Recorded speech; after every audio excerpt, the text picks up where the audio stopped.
Welcome to KBC Kaun बनेगा councillor municipal corporation elections 2021 Hoshiarpur. Welcome to KBC ma'am ji thank you sir. ਸਾਡੇ ਵਿੱਚ ਨੇ ma'am Manju Sharma ji ਜਿਹੜੇ ਕਿ ਬਹੁਤ ਹੀ ਵਧੀਆ ਸ਼ਹਿਰ ਦੇ ਸਿਟੀਜ਼ਨ ਨੇ ਔਰ ਬਹੁਤ ਹੀ ਵਧੀਆ ਬਹੁਮੁੱਲੇ ਵਿਚਾਰ ਸਾਨੂੰ ਦੇਣਗੇ केबीसी ਦੇ ਦਰਸ਼ਕਾਂ ਨੂੰ। Ma'am once again welcome to KBC thank you, बहुत शुक्रिया आपका इनवाइट करने के लिए। मैम मेरा पहला सवाल ਤੁਹਾਡੇ ਤੋਂ ਇਹ ਹੈਗਾ ਹੈ ਕਿ ਚੁਣਾਵੀ ਬੁਖਾਰ ਹੁਸ਼ਿਆਰਪੁਰ ਦੇ ਵਾਤਾਵਰਣ ਦੇ ਵਿੱਚ ਚੜ੍ਹਨ ਲੱਗਾ ਹੈ ਤੇ ਅਸੀਂ 2021 'ਚ ਕਾਰਪੋਰੇਸ਼ਨ ਦੇ ਇਲੈਕਸ਼ਨਸ ਦੀ ਵੇਟ ਕਰ ਰਹੇ ਹਾਂ। ਕਿਹੋ ਜਿਹਾ ਕਾਉਂਸਲਰ ਤੁਸੀਂ ਦੇਖਣਾ ਚਾਹੋਗੇ ਸ਼ਹਿਰ ਦੇ ਵਿੱਚ? जी मेरा तो ये मानना है कि काउंसलर जब भी ही इज़ अ लीडर और वो बहुत सारे लोगों को रिप्रेजेंट करते हैं, तो काउंसलर को सबसे पहले एक अच्छा इंसान होना ज़रूरी है।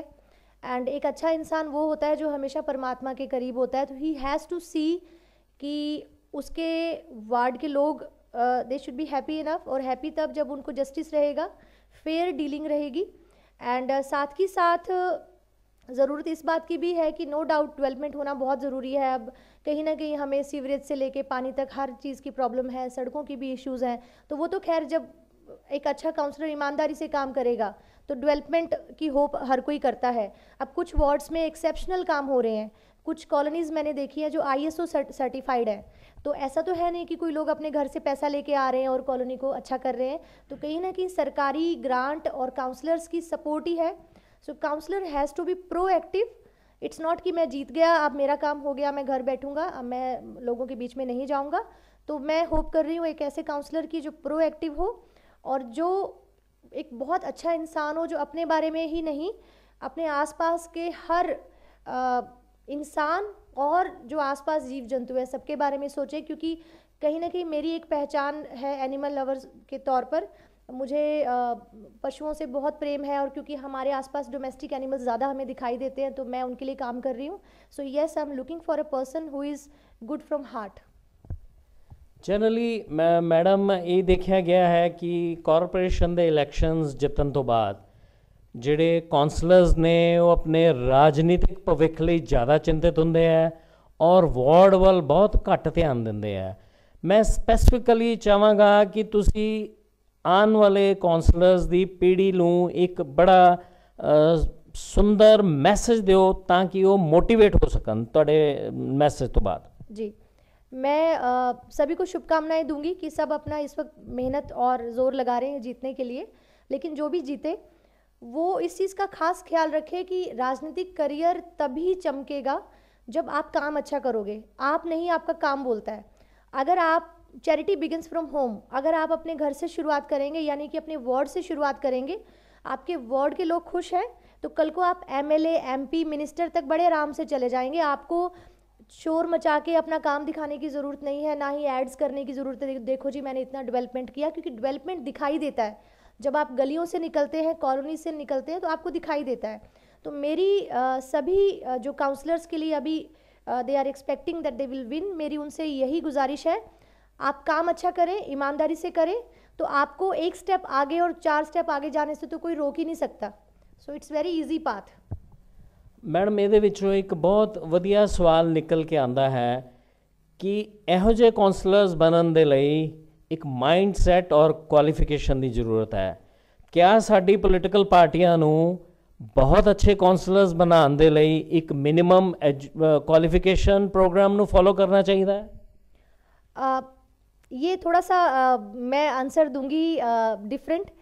देखिए क्वालिफिकेशन, अब पुराने ज़माने की बात करते हैं तो स्कूल्स कॉलेजेस यूनिवर्सिटीज़ नहीं थी, लोग पढ़े लिखे नहीं थे, बट लोग ज़्यादा आज के मुकाबले they were good citizens, they were good citizens, they were good persons। उनके मन में दया थी, इंसानों के लिए प्यार था। अब जितनी भी आप धर्मशालाएं देखेंगे, जितने भी आप ये अभी जो सपोर्ट दिखाई देती है, वो उन्हीं लोगों की रीति चलाई हुई है जो हम आगे आगे लेके जा रहे हैं।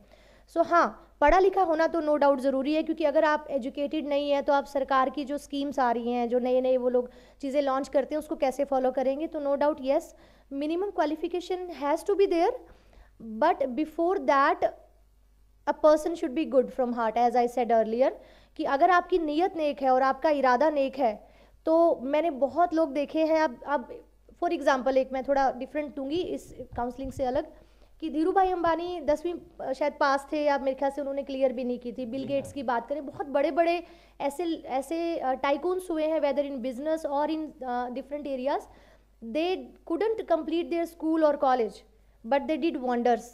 So हेनरी फोर्ड ने एक बार कहा था कि मैं बहुत पढ़ा लिखा नहीं हूँ, but I can hire people, I can hire engineers who can do it for me, and because I have the, मेरा वो लक्ष्य है, मेरा इरादा है। तो अगर एक काउंसलर, मुझे पर्सनली वोट देने में कोई प्रॉब्लम नहीं है अगर वो पढ़े लिखे नहीं है, बट अगर वो बहुत शानदार व्यक्तित्व वाले हैं और उनका इरादा बहुत नेक है, so I am happy to see him as my councillor. So ये कहीं ना कहीं दोनों साथ में ही चलेंगी चीज़ें, education versus good intention.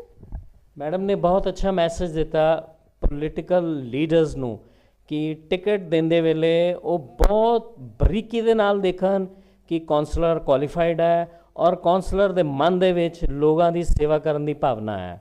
Madam ਮੇਰਾ ਅਗਲਾ ਸਵਾਲ ਇਹ ਹੈਗਾ ਕਿ ਜਨਰਲੀ ਕੁਛ ਵਾਰਡ ਬਹੁਤ ਅੱਛੇ ਬਣੇ ਨੇ, ਗੇਟਸ ਲੱਗੇ ਨੇ, ਚੌਕੀਦਾਰ ਲੱਗੇ ਨੇ, ਲਾਈਟਸ ਹੈ, ਰੋਡਸ ਹੈ, ਔਰ ਕੁਛ ਵਾਰਡਸ ਦੀ ਫਾਈਨੈਂਸ਼ੀਅਲ ਹਾਲਤ ਅੱਛੀ ਨਹੀਂ ਹੈ ਕਿਉਂਕਿ ਕੁਛ ਵਾਰਡਸ ਦੇ ਵਿੱਚ ਕਾਫੀ ਜ਼ਿਆਦਾ ਇਕਨੋਮਿਕਲੀ ਸੈਟਲਡ ਲੋਕ ਰਹਿੰਦੇ ਨੇ ਜਿਹੜੇ ਕਿ ਆਪਣੇ ਪਰਸਨਲ ਕੰਟਰੀਬਿਊਸ਼ਨ ਦੇ ਨਾਲ ਵਾਰਡ ਦੇ ਹਾਲਾਤ ਸੁਧਾਰ ਦਿੰਦੇ ਨੇ, ਔਰ ਕੁਛ ਏਰੀਆਜ਼ 'ਚ ਇੰਨੇ ਜ਼ਿਆਦਾ ਇਕਨੋਮਿਕਲੀ ਵੈਲ ਸੈਟਲਡ ਲੋਕ ਨਹੀਂ ਹੈ। ਕੀ ਮੈਸੇਜ ਦੇਣਾ ਚਾਹੋਗੇ ਤੁਸੀਂ ਕਾਰਪੋਰੇਸ਼ਨ ਨੂੰ, ਹੋਣ ਵਾਲੇ ਮੇਅਰ ਨੂੰ, ਕਿ ਇਹੋ ਜਿਹੀ ਇੰਬੈਲੈਂਸ ਡਿਵੈਲਪਮੈਂਟ ਨੂੰ ਰੋਕਣ ਲਈ ਕੀ ਕੀਤਾ ਜਾਵੇ? ਸਪੈਸ਼ਲ ਫੰਡ ਦਿੱਤੇ ਜਾਣ ਉਹਨਾਂ ਵਾਰਡਾਂ ਨੂੰ? इस पर भी मैं एक एग्ज़ाम्पल दूंगी, शॉर्ट एंड स्वीट। मैं रीडिंग बहुत करती हूँ, मैं हमेशा इंटरनेट सर्फिंग करती रहती हूँ, उससे पहले मैंने बुक्स बहुत पढ़ी हैं, न्यूज़पेपर्स में मैंने देखा है। अब सरपंच का एग्जांपल लें, काउंसलर इज़ ऑलमोस्ट मतलब वही बात होती है। तो कुछ गांवों के सरपंच अपने गांव को एक आइडल गांव बना देते हैं, उनको राष्ट्रपति अवार्ड तक मिलता है कि उनका गांव एक बड़े शहर से भी ज़्यादा डेवलप होता है, एंड हॉस्पिटल, स्कूल, ये वो, तो वो सरकारी पैसे को सही जगह लगाते हैं। होता क्या है कि 1 रुपये की चीज़ लगी है तो 10 रुपये का बिल पास होता है।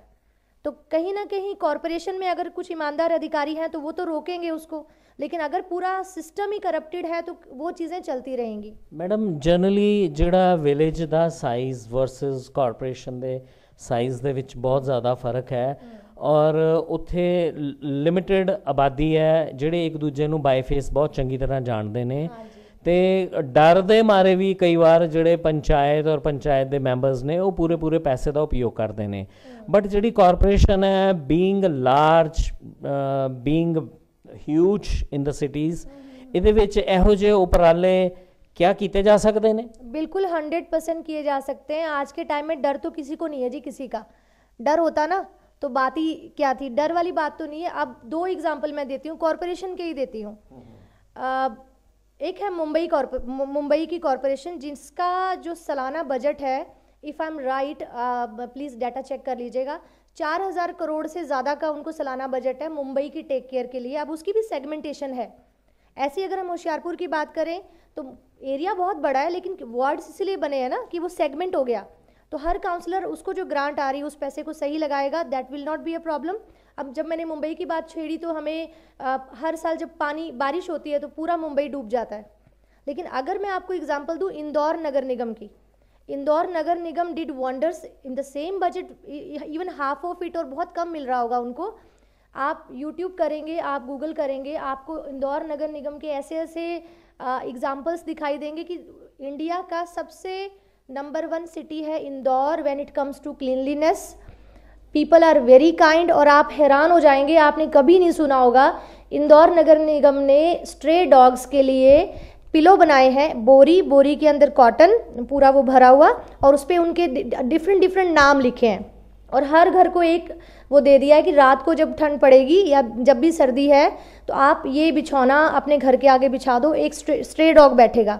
तो जो नगर निगम इंसानों से ज़्यादा, इंसानों का तो वो काम कर ही रहा है, बिकॉज आप गूगल कीजिए इंदौर शहर के बारे में, तो जानवरों तक की केयर कर रहा है। वो कहाँ से है? पैसा तो वही है ना। सरकार एक साइज़ के हिसाब से आपको ग्रांट देती है कि अगर आपका साइज़ बड़ा है तो you take more money, if you are short enough you take this much money, because ये तो हम ही बताते हैं ना कि हमारे शहर में इतने करोड़ रुपए की सड़कें बनेंगी, इतने करोड़ का होगा, तो वो पैसा again in the same thing कि सही जगह लगेगा तो वो दिखाई देगा, फिर गांव हो शहर हो उस बात से कोई फर्क नहीं पड़ता। मैडम जिवें पारदर्शिता वध रही है आने वाले टाइम ਦੇ ਵਿੱਚ ਸਰਕਾਰਾਂ ਨੂੰ ਸਾਡੇ ਪੈਸਿਆਂ ਦਾ ਪੂਰਾ ਹਿਸਾਬ ਹੈ, ਬਿਜ਼ਨਸਮੈਨ ਦੇ ਅਕਾਊਂਟਸ ਦਾ ਸਰਕਾਰ ਨੂੰ ਪਤਾ ਹੈ ਕਿ ਇਹ ਕਿੰਨਾ GST ਲੈ ਰਿਹਾ ਹੈ, ਕਿੰਨਾ ਦੇ ਰਿਹਾ ਹੈ, ਇਹਦੀ ਕਿੰਨੀ ਇਨਕਮ ਹੈ, ਕੋ ਕੀ ਪੈਨ ਕਾਰਡ ਹੈ, ਕਈ ਤਰ੍ਹਾਂ ਦੇ ਬੈਂਕਿੰਗ ਨੋਰਮਸ ਵੀ ਹੈਗੇ ਨੇ। क्या ਤੁਸੀਂ ਚਾਹੋਗੇ ਕਿ ਸਾਡੀ ਮਿਊਨਿਸਪਲ ਕਾਰਪੋਰੇਸ਼ਨ ਡਿਜੀਟਲਾਈਜ਼ ਹੋਵੇ ਔਰ ਸਾਡੇ ਵਾਰਡ ਦੇ ਵਿੱਚ ਜਿਹੜਾ ਪੈਸਾ ਅਲਾਟ ਕੀਤਾ ਗਿਆ ਹੈ ਕਾਰਪੋਰੇਸ਼ਨ ਵੱਲੋਂ ਉਹਦਾ ਇੰਟਰਨੈਟ ਤੇ ਅਪਲੋਡ ਹੋਵੇ ਔਰ ਲੋਕਾਂ ਨੂੰ ਪਤਾ ਲੱਗੇ ਕਿ ਹਾਂ ਬਈ ਵਾਰਡ ਨੰਬਰ 34 ਦੇ ਲਈ 20 ਲੱਖ ਰੁਪਏ ਅਲਾਟ ਕੀਤਾ, क्या ਇਹੋ ਜਿਹਾ ਪ੍ਰੋਗਰਾਮ ਨੂੰ ਤੁਸੀਂ ਸਪੋर्ट करोगे? 100%, और ये आने वाले टाइम में होगा सर, क्योंकि अब हर चीज़ डिजिटल है, हर चीज़ हमारे मोबाइल में है। अभी नगर निगम की वेबसाइट अपडेटेड रहती है, बहुत सारे फॉर्म हम ऑनलाइन डाउनलोड कर लेते हैं, तो no doubt I am sure कि आने वाले कुछ सालों में सारा ऑनलाइन दिखाई देगा। बट बात वहीं आ जाती है कि 20 लाख तो ग्रांट हुआ है, लेकिन अगर बिल ही 20 लाख के छाप के दे दिए हैं तो उसका क्या करेंगे? तो अगर आप 20 लाख की डेवलपमेंट कर दोगे और वो दिखाई देगी तो आपको ऑनलाइन जाके चेक करने की जरूरत ही नहीं है। मैडम अगर वार्ड वाइज पैसा एलोकेट ਹੁੰਦਾ ਹੈ, ਮੰਨ ਲਓ ਤੁਸੀਂ ਫॉर एग्जांपल 34 ਨੰਬਰ ਵਾਰਡ 'ਚ ਰਹਿ ਰਹੇ ਹੋ, ਤੁਹਾਨੂੰ ਪਤਾ ਲੱਗੇ ਕਿ ਮੈਨੂੰ ਮੇਰੇ ਵਾਰਡ ਨੂੰ 1 ਸਾਲ ਦੇ ਲਈ 25 ਲੱਖ ਰੁਪਇਆ ਅਲਾਟ ਹੋਇਆ ਹੈ, ਪਲੱਸ ਬਲਾ ਬਲਾ ਬਲਾ ਬਲਾ ਬਲਾ ਬਲਾ ਕੰਮ ਹੈਗੇ ਨੇ, ਤੇ ਉਹਨੂੰ मॉनिटर करना वार्ड ਲਈ बहुत आसान हो जाएगा। मैं इस एंगल ना ਤੁਹਾਡੇ ਕੋਲ क्वेश्चन पूछ रही हूँ। मैं समझ गई आपकी बात, मैं वही बोल रही हूँ कि हाँ ये तो अब नगर निगम पे म्युनिसिपल कॉरपोरेशन पे है कि वो कितना जल्दी इसको ऑनलाइन डाल रही है। और इसका अभी भी एक बहुत आसान रास्ता है कि अगर मैं एक जागरूक नागरिक हूँ, अपने वार्ड का एक जिम्मेदार पर्सन हूँ, तो मैं RTI डालूँ। RTI में मुझे सारी इन्फॉर्मेशन आएगी कि मेरे वार्ड को कितना पैसा गया, उसके अगेंस्ट क्या डेवलपमेंट हुआ। But who will do the fight? बिल्ली के गले में घंटी बांधेगा कौन? कौन डिस्प्यूट और झगड़े मोल लेगा? होता क्या है कि पावरफुल लोग जो हैं, कहीं ना कहीं एक आम आदमी उनसे हर कोई चाहता है भी मेरी ज़िंदगी आराम से चलती रहे, मैं किसी झगड़े में ना पड़ूं। यही कारण है कि आज के टाइम में हमारे अकेले होशियारपुर की नहीं, मैं इंडिया की भी बात करूं तो लोग किसी के पचड़े में पड़ते नहीं, बिकॉज उसके आउटकम्स बहुत ख़राब है।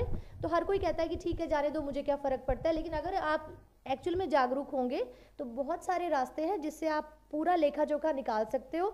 लेकिन इन सब से पर्सनली कुछ ज़्यादा हासिल नहीं होता, बिकॉज आप दूसरे के काम को जज करने जाओगे तो आप एक कहीं ना कहीं डिस्प्यूट और फाइट में पड़ोगे। इससे अच्छा है कि आप काउंसलर्स, हमारे जो काउंसलर अब चुने जाएं वो बहुत फेयर हों, बहुत अच्छे हों और उनको कहना ही ना पड़े, उनको चेक ना करना पड़े। मैडम मैं ਤੁਹਾਡੇ ਨਾਲ ਬਿਲਕੁਲ ਐਗਰੀ ਕਰਦਾ ਹਾਂ, ਮੈਂ ਤੁਹਾਡੇ ਨਾਲ ਬਿਲਕੁਲ ਐਗਰੀ ਕਰਦਾ ਹਾਂ ਕਿ ਅੱਜ ਰੋਜ਼ਮर्रा ਦੀ ਜਿਹੜੀ ਸਾਡੇ ਆਮ ਸਿਟੀਜ਼ਨਸ ਦੀ ਜਿਹੜੀ ਲੜਾਈ ਹੈ to earn, to feed their family, to maintain themselves, वो इन्नी ज़्यादा वध गई है कि वो उन्ना टाइम समाजिक ਕੰਮਾਂ ਲਈ नहीं ਕੱਢ पाते। मैडम मेरा एक ਤੁਹਾਡੇ ਤੋਂ अगला सवाल ये है कि ਕਾਰਪੋਰੇਸ਼ਨ कई तरह के सैस इकट्ठा करती है, साढ़े कोल सरकारां भी कई तरह के सैस इकट्ठा करदियां हैं, जिहदे विच एजुकेशन है, हैल्थ हैगी है। ਕਾਰਪੋਰੇਸ਼ਨ सैस इकट्ठा करती है ਜਿਹੜੇ पालतू या ਜਿਹੜੇ ਘਰਾਂ ਦੇ ਵਿੱਚੋਂ ਕੱਢੇ ਗਏ जानवर ने, ਜਿਵੇਂ डॉग्स हो गए, काउज हो गई, बफलस हो गए, कि उन्होंने प्रॉपर असी शेल्टर दे पाइए। पर असी देखते हैं कि ਜਿਹੜਾ सैस है, काउ सैस है, ਉਹਦਾ ਪ੍ਰੋਪਰ ਇਸਤੇਮਾਲ ਨਹੀਂ ਹੁੰਦਾ। ਔਰ ਕੁਛ ਜਿਹੜੀਆਂ ਸੰਸਥਾਵਾਂ ਜਿਹਦੇ ਵਿੱਚੋਂ ਤੁਹਾਡਾ ਨਾਮ ਬਹੁਤ ਵੱਡਾ ਹੈ, ਉਹ ਆਪਣੇ ਉਪਰਾਲੇ ਕਰਦੀਆਂ ਹੈ ਕਿ ਇਹੋ ਜਿਹੇ ਜਿਹੜੇ ਬੇਸਹਾਰਾ ਜਾਨਵਰ ਹੈ ਇਹਨਾਂ ਨੂੰ ਕਿਤੇ ਨਾ ਕਿਤੇ ਸਪੋਰਟ ਦਿੱਤੀ ਜਾਵੇ। ਤੇ ਤੁਸੀਂ ਕਾਰਪੋਰੇਸ਼ਨ ਨੂੰ ਕੀ ਮੈਸੇਜ ਦੇਣਾ ਚਾਹੋਗੇ? सर मैंने अपने पिछले फेसबुक वीडियोस में, अपने व्हाट्सएप में मैं एक बात बोलती हूँ कि प्रशासन अपना काम बखूबी कर रहा है, अच्छा कर रहा है। अगर ऐसा नहीं होता तो हमारे शहर में 5 गौशालाएं नहीं होती। और मैंने पर्सनली उन गौशालाओं में विज़िट किया है, वो ओवर ऑक्यूपाइड या वट वी से कि अगर 200 गाय की जगह है तो 300 गायों को रखा गया और सेवा भी हो रही है। और हमारे शहर के लोग इतने धार्मिक है, सपोर्टिव हैं कि मैडम ये ਜਿਹੜੇ ਉਪਰਾਲੇ ਹੈਗੇ ਨੇ ਇਹ ਸੰਸਥਾਵਾਂ ਔਰ ਲੋਕਾਂ ਦੁਆਰਾ ਕੀਤੇ ਜਾ ਰਹੇ ਹੈ। मैं ਕਾਰਪੋਰੇਸ਼ਨ ਦੇ ਐਂਗਲ ਨਾਲ ਚਾਹਾਂਗਾ ਕਿ ਤੁਸੀਂ ਇੱਕ ਠੋਸ ਜਵਾਬ ਦਿਓ ਉਹਨਾਂ ਨੂੰ ਤਾਂ ਕਿ ਉਹ ਆਪਣੀ ਜ਼ਿੰਮੇਵਾਰੀ ਨੂੰ ਸਮਝਣ। नहीं, मैं आपको सर, आप मुझे बात पूरी करने दें। मैं आपको क्या कहना चाह रही हूँ कि ये गलती कॉरपोरेशन की नहीं है, प्रशासन की नहीं है, गौशाला की नहीं है। इसके लिए जिम्मेदार है जो दूध का बिजनेस करते हैं, चाहे वो डेयरी ऑनर है, चाहे वो घर में 1 या 2 5 गाय पाल रहे हैं। होता क्या है कि आपको इसको समझने की ज़रूरत है कि एक जो दूध वाला काम करता है, गाय का एग्जाम्पल लें, गाय जब 2.5 से 3 साल की होती है तो पहली बार माँ बनती है। उसके बाद जब उसका बच्चा 2 महीने का हो जाता है, फिर उसको आर्टिफिशियल इंसेमिनेशन करके दोबारा प्रेग्नेंट किया जाता है और अगले साल फिर वो माँ बनती है और लगातार 7 साल ये सर्किल चलता है। जब तक वो दूध दे रही है वो गाय सड़क पर नहीं है, क्योंकि वो प्रोडक्टिव है, वो आपके काम आ रही है। जैसे ही वो गाय दूध देना बंद करती है, उस गाय के दो ही उस गाय के रास्ते हैं। पहला, वो सड़क पर जाएगी, क्योंकि उसको अगर उससे आप पैसा नहीं ले पा रहे हो तो आप उसको निकाल दोगे। तो प्रशासन आपको आके ये नहीं कह रहा है कि हाँ आप ऐसा कर सकते हो, निकाल दो। वो तो बल्कि उन गायों को लेके जा रहे हैं सेव करने के लिए। दूसरा, या वो गाय जाएगी कत्ल खाने, स्मगलिंग के थ्रू। हमारे यहाँ आपको हैरानी होगी कि जो कानून है वो बहुत सख्त है, लेकिन फिर भी लोग कैसे कैसे रास्ते निकालते हैं जो गायें स्मगल हो जाती हैं। और मैं बहुत सारी वीडियोस देखती हूँ, मैं अपसेट हो जाती हूँ।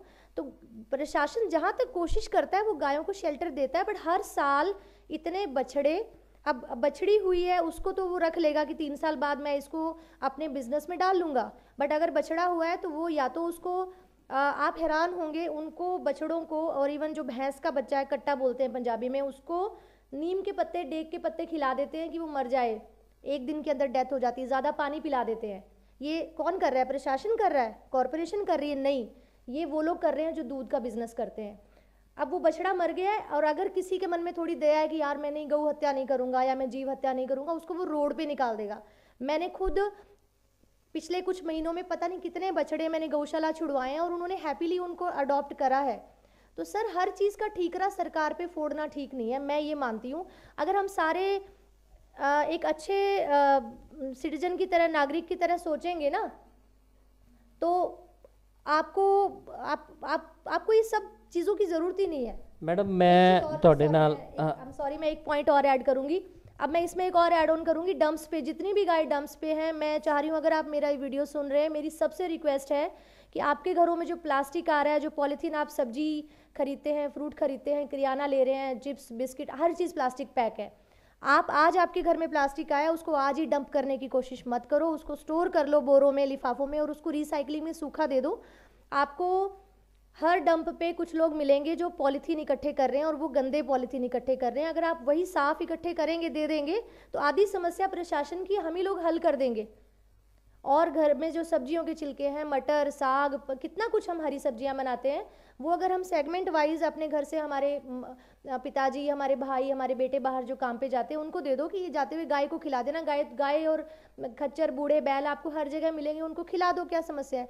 ये बात प्रशासन की नहीं है। अब आप let's talk about different countries, Japan की बात करें या कोई और देशों की बात करें, वहाँ के लोग भी उतने ही जिम्मेदार हैं जितनी सरकार। तो हाथ से हाथ मिलता है।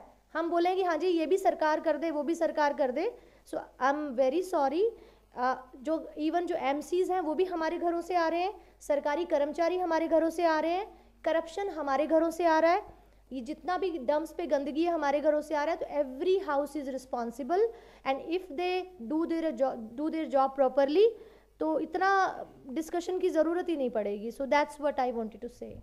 मैम ਤੁਸੀਂ ਬਹੁਤ ਵਧੀਆ ਵਿਚਾਰ ਦਿੱਤੇ KBC ਦੇ ਲਈ, ਕੌਣ ਬਣੇਗਾ ਕੌਂਸਲਰ ਪ੍ਰੋਗਰਾਮ ਲਈ।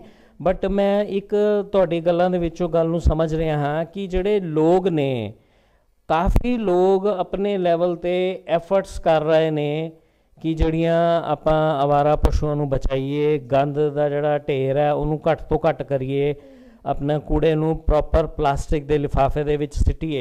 मेरा सवाल ये हैगा कि जिहड़े कॉरपोरेशन है ये एक समूहिक है, rather than putting the individual efforts. एक जिसले समूह अपना एफर्ट लगांदा है और स्पैशल लोगों वालों सैस दिता जा रहा है, लोगों वालों पैसा दिता जा रहा है। कुछ लोग हो सकता फिजिकल हेल्प ना करन, कुछ लोग टाइम कट के ना जा पान, पर फाइनैंशियल हेल्प समाज का हर आदमी कॉरपोरेशन नूं दे रहा है। तो मैं चाहता कि तुसी एक लाइन दे विच आने वाले जिहड़े कौंसलर्स है, क्योंकि ये साडी समूहिक लोगों की रिप्रजेंटेशन है, they are in a better platform to perform the X. So I want you to give a one-line message for the counselors on behalf of the society that they should be kind enough for those animals, those who cannot speak. You just said it, what I wanted to say.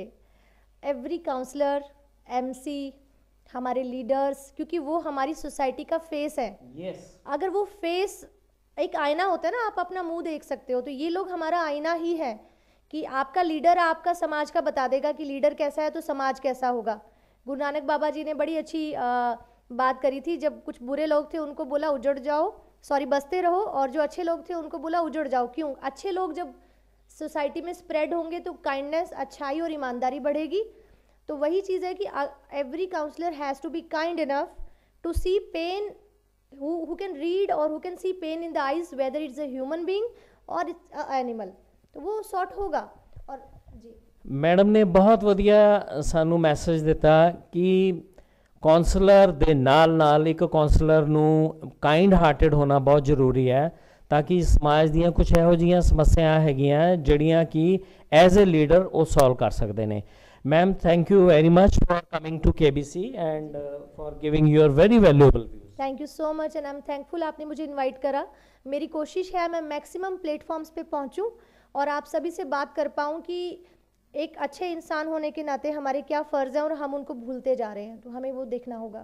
Madam, ये programme 1 जनवरी 2021 तो शुरू हो चुका है channel number 130 और 131 ਤੇ ਸ਼ਾਮ 8 ਵਜੇ ਔਰ 9 ਵਜੇ. ਤੁਸੀਂ ਬਹੁਤ ਵਧੀਆ ਵਿਚਾਰ ਦਿੱਤੇ KBC ਦੇ ਦਰਸ਼ਕਾਂ ਨੂੰ, ਤੇ ਮੈਂ KBC ਦੀ ਟੀਮ ਵੱਲੋਂ ਪਲੱਸ ਸਾਰੇ ਦਰਸ਼ਕਾਂ ਵੱਲੋਂ ਤੁਹਾਡਾ ਅਤੀ ਧੰਨਵਾਦੀ ਹਾਂ. Thank you so much. I'm more thankful to you. Thank you ma'am. ਸਾਡੇ ਵਿੱਚ ਨੇ ਸ਼੍ਰੀ ਰਜਤ ਜੀ, ਹੁਸ਼ਿਆਰਪੁਰ ਦੇ young leading lawyer. Welcome to KBC Rajat ji. Thank you sir, thank you for inviting me. I am feeling great precious ਕਿ ਤੁਸੀਂ ਮੈਨੂੰ ਆਪਣੇ ਵਿਚਾਰ ਰੱਖਣ ਲਈ ਇਨਵਾਈਟ ਕੀਤਾ. So I am highly thankful to you. I am feeling highly obliged to you. Rajat ji ਦੇ father ਸਾਹਿਬ ਵੀ ਸ਼ਹਿਰ ਦੇ ਲੀਡਿੰਗ ਲਾਇਰ ਨੇ. ਅੱਜ ਉਹਨਾਂ ਨੇ ਵੀ ਕੁਝ ਬਹੁਤ ਅੱਛੇ ਵਿਚਾਰ ਰੱਖਣ ਲਈ ਸਾਨੂੰ ਟਾਈਮ ਦਿੱਤਾ ਸੀ, ਪਰ ਕੁਝ ਕਾਰਨਾਂ ਕਰਕੇ ਉਹ ਨਹੀਂ ਆ ਸਕੇ. ਉਹਨਾਂ ਨੂੰ ਆਪਾਂ ਲੇਟਰ ਔਨ ਸ਼ੂਟ ਕਰਾਂਗੇ. ਰਜਤ ਜੀ, KBC ਦੇ ਦਰਸ਼ਕਾਂ ਦੇ ਲਈ ਮੈਂ ਕੁਝ ਸਵਾਲ ਪੁੱਛਣਾ ਚਾਹਾਂਗਾ, ਕਿਉਂਕਿ ਜਿਹੜਾ ਚੁਣਾਵੀ ਬੁਖਾਰ ਹੈ ਉਹ ਸ਼ੁਰੂ ਹੋਣ ਵਾਲਾ ਹੈ ਹੁਸ਼ਿਆਰਪੁਰ ਦੇ ਵਿੱਚ, ਔਰ ਚੁਣਾਵ ਵੀ ਕਿਸੇ ਵੀ ਮੇਲੇ ਤੋਂ ਘੱਟ ਨਹੀਂ ਹੁੰਦੇ. ਰਜਤ ਜੀ, ਕਿਹੋ ਜਿਹਾ ਕਾਉਂਸਲਰ ਤੁਸੀਂ ਦੇਖਣਾ ਚਾਹੋਗੇ ਆਪਣੇ ਵਾਰਡ 'ਚ? ਸਰ, ਪਹਿਲਾਂ ਤਾਂ ਜਿਵੇਂ ਕਿ ਅਮਰੀਕਾ ਦੇ ਫਸਟ ਪ੍ਰੈਜ਼ੀਡੈਂਟ ਅਬਰਾਹਮ ਲਿੰਕਨ ਜੀ ਨੇ ਕਿਹਾ ਸੀ ਕਿ democracy is what? Democracy is government bye the people, government for the people and government from the people. ਮੇਰੀ ਪਹਿਲੀ ਮਤਲਬ ਕਿ ਕੋਈ ਡਿਮਾਂਡ ਇਹ ਆ ਪਾਰਟੀਜ਼ ਨੂੰ ਕਿ ਜਿਹੜੇ ਕੈਂਡੀਡੇਟਸ ਨੂੰ ਟਿਕਟਸ ਦੇਣੀਆਂ, he must belong to the same ward, ਕਿਉਂਕਿ ਉਹਨੂੰ ਆਪਣੇ ਵਾਰਡਸ ਦੀ ਪ੍ਰੋਬਲਮਸ ਦਾ ਪਤਾ ਹੋਊਗਾ, ਉਹਨੂੰ ਆਪਣੀ ਵਾਰਡਸ ਦੀ ਪੋਪੂਲੇਸ਼ਨ ਦਾ ਪਤਾ ਹੋਊਗਾ, ਉਹਨੂੰ ਆਪਣੇ ਵਾਰਡ 'ਚ ਕੀ ਬੇਸਿਕ ਅਮੈਨਿਟੀਜ਼ ਹੈਗੀਆਂ ਆ ਅਤੇ ਕੀ ਬੇਸਿਕ ਅਮੈਨਿਟੀਜ਼ ਨਹੀਂ ਹੈਗੀਆਂ, ਉਹਦਾ ਸਾਰੀ ਪੂਰੀ ਨੌਲੇਜ ਹੋਊਗੀ. And the second at most thing is availability. ਜਿਵੇਂ ਕਿ ਸਾਡੀ ਡੈਮੋਕ੍ਰੇਸੀ 'ਚ ਕਈ ਲੈਵਲਸ ਆਫ ਲੀਡਰਸ ਹੁੰਦੇ ਆ, it is the lowest level. ਜਿੱਦਾਂ ਇੱਕ ਪਿੰਡ 'ਚ ਸਰਪੰਚ ਹੁੰਦਾ, ਕਿਸੇ ਨੂੰ ਵੀ ਪਿੰਡ 'ਚ ਕੋਈ ਪ੍ਰੋਬਲਮ ਪੈ ਜਾਵੇ ਅਤੇ ਉਹ ਨਿਕਲਦੇ ਸਾਰ ਹੀ ਉਹਦੇ ਮਾਇੰਡ 'ਚ ਸਰਪੰਚ ਆਉਂਦਾ ਕਿ ਹੁਣ ਮੇਰਾ ਸਰਪੰਚ ਕੋਲ ਚੱਲਦੇ ਹਾਂ. ਇਸੇ ਤਰ੍ਹਾਂ ਸਿਟੀ 'ਚ ਸਾਡੇ ਵਾਰਡ ਮਤਲਬ ਕਿ ਮੁਹੱਲੇ 'ਚ ਲੋਕੈਲਿਟੀ 'ਚ ਸੁਸਾਇਟੀ 'ਚ ਕਿਸੇ ਨੂੰ ਵੀ ਕੋਈ ਪ੍ਰੋਬਲਮ ਆ ਜਾਏ ਤਾਂ ਉਹ ਕਹਿੰਦਾ ਕਿ ਮੈਂ MC ਕੋਲ ਚੱਲਦਾ. ਸੋ ਹੀ ਸ਼ੁੱਡ ਬੀ ਆਲਵੇਜ਼ ਅਵੇਲੇਬਲ 365 ਦਿਨ 24/7. ਉਹਦੇ ਗੇਟ 'ਤੇ ਕਦੀ ਲੌਕ ਨਹੀਂ ਹੋਣਾ ਚਾਹੀਦਾ, ਉਹ ਹਮੇਸ਼ਾ ਅਵੇਲੇਬਲ ਹੋਣਾ ਚਾਹੀਦਾ ਆਮ ਲੋਕਾਂ ਲਈ, ਆਮ ਪਬਲਿਕ ਲਈ. ਇਹ ਮੇਰੀ ਦੂਸਰੀ KBC ਦੇ ਦਰਸ਼ਕ ਅਤੀ ਭਾਗਸ਼ਾਲੀ ਨੇ ਕਿ ਜਿਹੜੇ ਰਜਤ ਜੀ ਵਰਗੇ ਲੀਡਿੰਗ ਲਾਇਰ ਬੜੇ ਵਧੀਆ ਆਨਸਰ ਦੇ ਰਹੇ ਨੇ. ਰਜਤ ਜੀ, ਮੇਰਾ ਅਗਲਾ ਸਵਾਲ ਇਹ ਹੈ ਕਿ ਜਿਵੇਂ ਐਜੂਕੇਸ਼ਨ ਵੱਧ ਰਹੀ ਹੈ, ਡਿਜੀਟਲਾਈਜੇਸ਼ਨ ਵੱਧ ਰਹੀ ਹੈ, ਕਿ ਕਿਆ ਸਾਡੇ ਕਾਉਂਸਲਰ ਇਹੋ ਜਿਹੇ ਚੁਣੇ ਜਾਣ ਜਿਹੜੇ ਡਿਜੀਟਲਾਈਜੇਸ਼ਨ ਔਰ ਐਜੂਕੇਸ਼ਨ ਮਾਮਲੇ 'ਚ ਪਰਫੈਕਟ ਹੋਣ? ਡੈਫੀਨੇਟਲੀ. ਅੱਜ ਕੱਲ੍ਹ ਹਰ एज ग्रुप को मोबाइल फ़ोन है और हर एज ग्रुप ਜਿਹੜਾ ਆ ਉਹ ਮੋਬਾਈਲ ਫੋਨ ਯੂਜ਼ ਕਰ ਰਿਹਾ। ਈਵਨ ਕਿ ਬੈਂਕਸ ਨੇ ਵੀ ਆਪਣੀਆਂ ਐਪਸ ਲਾਂਚ ਕੀਤੀਆਂ ਹੋਈਆਂ। ਅਸੀਂ ਪਲ ਪਲ ਦੇਖ ਸਕਦੇ ਸਾਡੇ ਬੈਂਕ 'ਚੋਂ ਕਿੰਨੇ ਮਨੀ ਡਿਡਕਟ ਹੋਇਆ, ਕੀ ਡਿਡਕਟ ਕੀਤਾ ਉਹਨਾਂ ਨੇ, ਸਾਡੀ ਚੈੱਕ ਬੁੱਕ ਦੀ ਜਿਹੜੀ ਸਾਨੂੰ ਫੈਸਿਲਿਟੀ ਦਿੱਤੀ ਆ ਉਹ ਕੱਟੀ ਆ ਜਾਂ ਨਹੀਂ ਕੱਟੀ, ਉਹਦੇ ਡਿਡਕਸ਼ਨ ਹੋਈ ਆ ਉਹਦੇ ਰਿਲੇਟਡ। ਮਤਲਬ ਕਿ ਕਿਸੇ ਨਾ ਹੀ ਅਸੀਂ ਕਿਸੇ ਨੂੰ ਬਲੇਮ ਕਰ ਸਕਾਂਗੇ ਜੇ ਆਨਲਾਈਨ ਸਭ ਕੁਝ ਹੋਊਗਾ ਕਿ ਇੰਨੀ ਗ੍ਰਾਂਟ ਆਈ ਸੀ ਬਈ ਤੂੰ ਇੰਨੀ ਕਿੱਥੋਂ ਕਰਤੀ। ਤੇ side by side on the other way on the other way leader ਨੂੰ ਵੀ ਇਹ ਡਰ ਹੋਊਗਾ ਕਿ ਮੈਂ ਕਿੱਥੇ ਗ੍ਰਾਂਟ ਲਗਾਉਣੀ ਆ ਕਿੱਥੇ ਨਹੀਂ। ਬਟ ਜੇ ਜਿੱਦਾਂ ਕਹਿੰਦੇ ਆ ਕਿ ਹਰ ਕੁਆਇਨ ਦੇ ਦੋ ਸਾਈਡਸ ਹੁੰਦੇ ਆ, ਅਸੀਂ ਜੇ ਦੂਜਾ ਸਾਈਡ ਵੀ ਦੇਖੀਏ, ਜੇ ਆਪਾਂ ਕਹਿੰਦੇ ਆ ਕਿ ਸਾਡਾ ਲੀਡਰ ਜੀ ਐਜੂਕੇਸ਼ਨਲਿਸਟ ਚਾਹੀਦਾ, ਮੈਂ ਕਾਫੀ ਐਜੂਕੇਸ਼ਨ ਮਤਲਬ ਕਿ ਪੜ੍ਹੇ ਲਿਖਿਆਂ ਨੂੰ ਵਿਦਵਾਨਾਂ ਨੂੰ ਜਾਣਦਾ ਜਿਨ੍ਹਾਂ 'ਚ ਥੋੜ੍ਹੀ ਈਗੋ ਆ ਜਾਂਦੀ ਹੈ, ਸੌਰੀ ਟੂ ਸੇ, ਤੇ ਈਗੋ ਆ ਜਾਂਦੀ। ਇੱਕ ਪਾਸੇ ਇੱਕ ਲੀਡਰ ਹੁੰਦਾ ਜਿਹੜਾ ਪੜ੍ਹਿਆ ਲਿਖਿਆ ਨਾ ਹੋਵੇ ਪਰ ਲੋਕਾਂ ਦੇ ਦਿਲ ਦੇ ਨਜ਼ਦੀਕ ਹੋਵੇ, ਉਹਨੂੰ ਪਤਾ ਹੋਵੇ ਕਿ ਮੇਰੇ ਵਾਰਡ 'ਚ ਕੀ ਪ੍ਰੋਬਲਮ ਆ, ਲੋਕਾਂ ਨੂੰ ਕੀ ਸਮੱਸਿਆ, ਅੱਛੀ ਕਨੈਕਟੀਵਿਟੀ ਹੋਵੇ ਉਹਦੀ ਲੋਕਾਂ ਨਾਲ। ਬਹੁਤ ਵਧੀਆ ਦੱਸਿਆ ਰਜਤ ਜੀ ਨੇ ਕਿ ਐਜੂਕੇਸ਼ਨ ਦੇ ਨਾਲ ਨਾਲ ਕੌਂਸਲਰ ਦਾ ਜਿਹੜਾ ਮਨ ਉਹ ਹੈਗਾ ਉਹ ਜਨਤਾ ਦੀ ਸੇਵਾ ਦੇ ਵਿੱਚ ਲੱਗਣਾ ਚਾਹੀਦਾ ਹੈ। ਹੋ ਸਕਦਾ ਕੌਂਸਲਰ ਇੰਨਾ ਪੜ੍ਹਿਆ ਲਿਖਿਆ ਨਾ ਹੋਵੇ ਪਰ ਲੋਕਾਂ ਦੀ ਸਮੱਸਿਆ ਦਾ ਉਹਨੂੰ ਪੂਰਾ ਧਿਆਨ ਹੋਵੇ।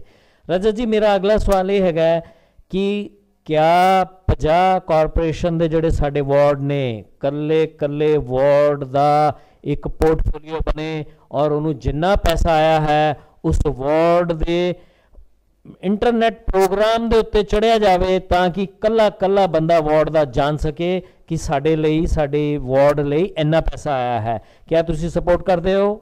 ਡੈਫੀਨੇਟਲੀ। ਮੈਂ ਪਹਿਲੇ ਵੀ ਆਪਣੇ ਆਨਸਰ 'ਚ ਕਿਹਾ ਕਿ ਅੱਜ ਕੱਲ੍ਹ ਘਰ ਇੰਟਰਨੈਟ ਦੀ ਫੈਸਿਲਿਟੀ ਪਹੁੰਚ ਚੁੱਕੀ ਆ, ਸਾਡੇ ਅਰਬਨ ਹੀ ਨਹੀਂ ਰੂਰਲ ਏਰੀਆਜ਼ 'ਚ ਵੀ ਕਾਫੀ ਹੱਦ ਤੱਕ ਪਹੁੰਚ ਚੁੱਕੀ ਆ। ਪੰਜਾਬ ਇੱਕ ਨਾਰਥ ਇੰਡੀਆ ਦਾ ਕਾਫੀ ਹੀ ਹਾਈਲੀ ਪ੍ਰੋਫਾਈਲਡ ਸਟੇਟ ਆ, ਇਸ ਕਰਕੇ ਹਰ ਏਜ ਗਰੁੱਪ ਦਾ ਬੱਚਾ, ਹਰ ਏਜ ਗਰੁੱਪ ਦਾ ਪਰਸਨ ਜਿਹੜਾ ਉਹ ਮੋਬਾਈਲ ਇੱਕ ਐਸਾ ਡਿਵਾਈਸ ਆ ਹਰ ਕਿਸੇ ਕੋਲ ਹੈਗਾ, ਤੇ ਇੱਕ ਪੋਰਟੇਬਲ ਡਿਵਾਈਸ ਆ। 24/7 ਤੁਸੀਂ ਨੌਲੇਜ ਲੈ ਸਕਦੇ, ਕੁਛ ਵੀ ਕਰ ਸਕਦੇ। ਮੈਂ ਤੁਹਾਨੂੰ ਇਸੀ ਗੱਲ ਤੇ ਕਹਿੰਦਾ ਕਿ ਦੋਨੋਂ ਸਾਈਡ ਤੋਂ ਬੇਫਿਕਰੀ ਹੋ ਜਾਏਗੀ, ਕੋਈ ਕਿਸੇ ਨੂੰ ਕੁਐਸਚਨਿੰਗ ਵੀ ਕਰ ਸਕਦਾ ਬਈ ਵੀ ਇੰਨਾ ਪੈਸਾ ਉੱਥੇ ਸ਼ੋ ਹੋਇਆ, ਤੂੰ ਇੰਨਾ ਪੈਸਾ ਕਿੱਥੇ ਲਗਾਇਆ। ਤੇ on the other hand leader ਨੂੰ ਵੀ ਉਹ ਕਿਸੇ ਨੂੰ ਆਨਸਰੇਬਲ ਮਤਲਬ ਡਰ ਰਹੇਗਾ ਕਿ ਹਾਂ ਕਿ ਮੈਨੇ ਵੀ ਆਨਲਾਈਨ ਸਭ ਚੱਲਦਾ ਪਿਆ, ਟਰਾਂਸਪੇਰੈਂਸੀ ਰੈਦਰ ਵਧੇਗੀ ਕਿ ਹਾਂ ਵੀ ਇਹ ਇੰਨਾ ਸ਼ੋ ਹੋ ਰਿਹਾ ਤੇ ਇੰਨਾ ਮੈਂ ਲਗਾਇਆ ਤੇ ਮੈਂ ਆਨਸਰੇਬਲ ਹੈਗਾ ਯਾਰ, ਪੀਪਲ ਕੈਨ ਕੁਐਸਚਨ ਮੀ ਕਿ ਇੰਨਾ ਆਇਆ ਤੇ ਕਿੰਨਾ ਕਿੱਥੇ ਗਿਆ। ਚਲੋ ਮੈਂ ਹਲੇ ਮੰਨਦਾ ਕਿ ਸਾਡੀ ਸੁਸਾਇਟੀ 'ਚ ਈਵਨ ਕਿ ਰੂਰਲ ਏਰੀਆ 'ਚ ਹਲੇ ਹੋ ਸਕਦਾ ਕਿ 1-2% ਸ਼ਾਇਦ ਮਤਲਬ ਕਿ ਨਾ ਇੰਟਰਨੈਟ ਤੋਂ ਵੈਲ ਅਵੇਅਰ ਹੋਣ ਜਾਂ ਮੋਬਾਈਲ ਚੰਗੀ ਤਰ੍ਹਾਂ ਯੂਜ਼ ਨਾ ਕਰਨਾ ਆਉਂਦਾ ਹੋਵੇ, but in our urban society everyone is using this facility well. Rajat ਜੀ, ਮੇਰਾ ਅਗਲਾ ਸਵਾਲ ਇਹ ਹੈਗਾ ਕਿ 50 ਕੌਂਸਲਰਾਂ ਦੇ ਵਿੱਚ ਕੋਈ ਇਹੋ ਜਿਹਾ ਅਵਾਰਡ ਰੱਖਿਆ ਜਾਵੇ ਤਾਂ ਕਿ ਕੌਂਸਲਰ 'ਚ ਰੇਸ ਲੱਗੇ ਔਰ best councillor of the year award ਨੂੰ ਮੱਦੇਨਜ਼ਰ ਰੱਖਦੇ ਕੌਂਸਲਰ ਵੱਧ ਤੋਂ ਵੱਧ ਚੜ੍ਹ ਕੇ ਕੰਮ ਕਰਨ। ਇਹ ਹੋ ਸਕਦਾ ਇਹ ਇੱਕ ਐਸਪੈਕਟ ਅੱਛਾ ਆ, ਬਟ ਠੀਕ ਹੈ ਜੇ ਕੰਪੀਟੀਸ਼ਨ ਹੋਏਗਾ ਤਾਂ ਮਤਲਬ ਕਿ ਕੋਈ ਨਾ ਕੋਈ ਕੰਮ ਕਰੇਗਾ। ਲੇਕਿਨ ਇੱਕ ਗੱਲ ਇਹ ਵੀ ਦੇਖੋ ਕਿ ਜੇ ਤੁਸੀਂ ਕੰਪੀਟੀਸ਼ਨ ਉਹਨਾਂ ਦਾ ਆਪਸ 'ਚ ਹੋਗਾ, ਜੇ ਉਹ ਅੱਛੇ ਕੰਮ ਕਰਨਗੇ ਤੇ ਲੋਕ ਉਹਨਾਂ ਨੂੰ ਅਗਲੀ ਵਾਰੀ ਅਵਸ਼ਯ ਹੀ ਜ਼ਰੂਰ ਦੂਜਾ ਤੀਜਾ ਚੌਥਾ ਮੌਕਾ ਦੇਣਗੇ। ਇੱਕ ਇਨਸੈਂਟਿਵ ਦੇ ਤੌਰ ਤੇ ਕੰਮ ਕਰੇਗਾ, ਹੋ ਸਕਦਾ ਇਟ ਮੇ ਬੀ। ਰਜਤ ਜੀ, ਕਿਆ ਸਪੋਰਟਸ ਨੂੰ ਵਧਾਵਾ ਦੇਣ ਲਈ ਸ਼ਹਿਰ ਦੇ ਵਿੱਚ ਸਾਡਾ ਕੋਈ ਵਾਰਡ ਇੱਦਾਂ ਦਾ ਵੀ ਹੋਵੇ ਕਿ ਜਿੱਥੇ ਸਿਰਫ ਸਪੋਰਟਸਮੈਨ ਹੀ ਇਲੈਕਸ਼ਨ ਲੜ ਸਕਣ ਤਾਂ ਕਿ ਉਹ ਕਾਰਪੋਰੇਸ਼ਨ 'ਚ ਜਾ ਕੇ ਸਪੋਰਟਸ ਵੱਲ ਜ਼ਿਆਦਾ ਧਿਆਨ ਦੇ ਸਕਣ? ਡੈਫੀਨੇਟਲੀ। ਅੱਜ ਸਾਡਾ ਮੈਂ ਖੁਸ਼ੀ ਨਾਲ ਬਹੁਤ ਖੁਸ਼ੀ ਮਹਿਸੂਸ ਤੇ ਮਾਣ ਮਹਿਸੂਸ ਕਰਦਾ, ਸਾਡਾ ਡਿਸਟ੍ਰਿਕਟ ਪੰਜਾਬ ਦਾ ਹਾਈਐਸਟ ਲਿਟਰੇਸੀ 'ਚ ਹੈ, ਮਤਲਬ ਕਿ ਲਿਟਰੇਸੀ ਲੈਵਲ ਸਾਡਾ ਸਭ ਤੋਂ ਉੱਪਰ ਆ, ਸੈਕਸ ਰੇਸ਼ੋ ਸਾਡੇ ਡਿਸਟ੍ਰਿਕਟ ਸਭ ਤੋਂ ਉੱਪਰ ਆ। ਔਰ ਮੈਨੂੰ ਹੋਰ ਵੀ ਖੁਸ਼ੀ ਹੋਈ ਕੇਰਲਾ ਤੋਂ ਬਾਅਦ ਪੰਜਾਬ ਦਾ ਹੁਸ਼ਿਆਰਪੁਰ ਐਸਾ ਡਿਸਟ੍ਰਿਕਟ ਆ ਜਿੱਥੇ ਲਿਟਰੇਸੀ ਰੇਟ ਸਭ ਤੋਂ ਜ਼ਿਆਦਾ ਆ। ਲੇਕਿਨ ਫਿਰ ਵੀ ਇਹ ਸਾਡੀ ਬਹੁਤ ਹੀ ਮਤਲਬ ਕਿ ਕਹਿ ਲਓ ਕਿ ਬੈਡ ਲੱਕ ਆ ਜਾਂ ਅਨਫੋਰਚੂਨੇਟਲੀ ਸਾਡੇ ਸਿਟੀ 'ਚੋਂ ਸਪੋਰਟਸ ਪਰਸਨ ਨਹੀਂ ਹੈਗੇ। ਕੋਈ ਕ੍ਰਿਕਟ ਟੀਮ 'ਚ ਨਹੀਂ ਗਿਆ, ਕੋਈ ਸੌਕਰ ਟੀਮ 'ਚ ਨਹੀਂ ਹੈ, ਹਾਲੇ ਤਾਂ ਕੋਈ ਬੈਡਮਿੰਟਨ ਨਹੀਂ ਆ, ਸਿਰਫ ਨੈਸ਼ਨਲ ਲੈਵਲ ਤੱਕ ਰਹਿ ਜਾਂਦੇ ਨੇ। ਕਿਉਂਕਿ ਸਾਡੇ ਸਿਟੀ 'ਚ ਸਪੋਰਟਸ ਨੂੰ ਲੈ ਕੇ ਇੰਨੇ ਲੋਕ ਅਵਗਤ ਨਹੀਂ ਆ, ਫੈਸਿਲਿਟੀਜ਼ ਨਹੀਂ ਆ, ਹਾਕੀਜ਼ ਦੀਆਂ ਆਟੋਟ੍ਰੋਫਸ ਨਹੀਂ ਆ, ਗਰਾਊਂਡਸ ਨਹੀਂ ਆ। ਇਸ ਕਰਕੇ ਸਪੋਰਟਸ ਨੂੰ ਜੌਬਸ 'ਚ ਵੀ ਕੋਟਾ ਹੈ ਤਾਂ ਸਪੋਰਟਸ 'ਚ ਵੀ ਹੋਣਾ ਚਾਹੀਦਾ। ਇੱਕ ਸਾਡੇ ਸਿਟੀ 'ਚ ਹੋਰ ਪ੍ਰੋਬਲਮ ਆ ਰਹੀ ਆ ਕਿ ਕੋਈ ਵੈਲ ਨੋਨ ਪਾਰਕ ਨਹੀਂ ਹੋ ਰਿਹਾ ਬੱਚਿਆਂ ਨੂੰ ਖੇਡਣ ਲਈ। ਗਰਮੀ ਦੀਆਂ ਛੁੱਟੀਆਂ ਹੁੰਦੀਆਂ, ਸਰਦੀ ਦੀਆਂ ਛੁੱਟੀਆਂ ਹੋ ਰਹੀਆਂ, ਜਿਹੜੀਆਂ ਗਰਾਊਂਡਸ ਨੇ ਹੋਰ ਕਿਸੇ ਲਈ ਯੂਜ਼ ਕੀਤੀਆਂ ਜਾ ਸਕਦੀਆਂ ਤੇ ਕਾਫੀ ਫਰੈਗਮੈਂਟਡ ਗਰਾਊਂਡ ਨੇ, ਜਿੱਦਾਂ ਰੋਸ਼ਨ ਗਰਾਊਂਡ ਨੇ। ਇੰਨੀ ਦੂਰ ਬੱਚੇ ਹਰ ਵਾਰਡ ਦੇ ਅਫੋਰਡ ਨਹੀਂ ਕਰ ਸਕਦੇ ਐਡੀ ਦੂਰ, ਨਾ ਹੀ ਮਾਂ-ਬਾਪ ਆਪਣੇ ਬੱਚੇ ਅੱਜ ਕੱਲ੍ਹ ਇੰਨੇ ਕੇਅਰਿੰਗ ਆ ਕਿ ਇੰਨੀ ਦੂਰ ਉਹਨਾਂ ਨੂੰ ਅਲਾਓ ਕਰਨਗੇ। ਸੋ ਇਹ ਮੇਰੀ ਇਹ ਵੀ ਡਿਮਾਂਡ ਆ ਕਿ ਹਰ ਜਿਹੜਾ ਵਾਰਡ ਆ ਉਹਦੇ 'ਚ ਇੱਕ ਪਲੇਇੰਗ ਗਰਾਊਂਡ, ਇੱਕ ਪਲੇਇੰਗ ਜਿਹੜਾ ਹੁੰਦਾ ਸੈਪਰੇਟ ਕਿਡਸ ਲਈ ਵੀ, ਉਹ ਅਵਸ਼ਯ ਹੋਣਾ ਚਾਹੀਦਾ ਹੈ। ਰਜਤ ਜੀ ਬਹੁਤ ਹੀ ਵਧੀਆ ਗੱਲ ਕੀਤੀ ਤੁਸੀਂ।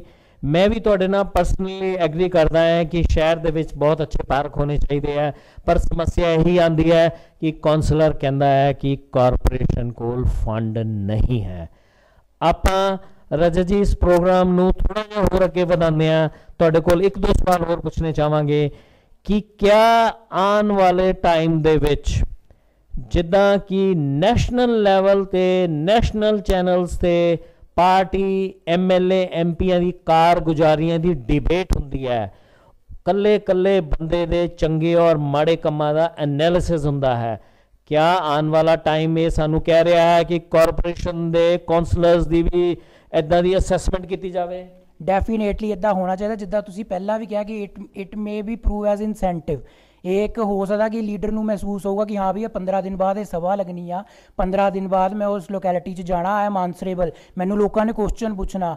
But on the other hand ਇਹ ਵੀ ਹੋਣਾ ਚਾਹੀਦਾ ਕਿ ਸਾਡੀ ਜਿਹੜੇ ਵਾਰਡ ਸੁਸਾਇਟੀ ਦੇ ਲੋਕ ਆ ਉਹ ਵੀ ਵੈਲ ਅਵੇਅਰ ਹੋਣ, ਉਹਨਾਂ ਨੂੰ ਆਪਣੀ ਰਿਸਪੌਂਸਿਬਿਲਿਟੀਜ਼ ਤੋਂ ਭੱਜਣਾ ਨਹੀਂ ਚਾਹੀਦਾ, ਉਹਨਾਂ ਨੂੰ ਵੀ ਦੇਖਣਾ ਚਾਹੀਦਾ ਕਿ ਕੀ ਹੋਇਆ ਕੀ ਨਹੀਂ।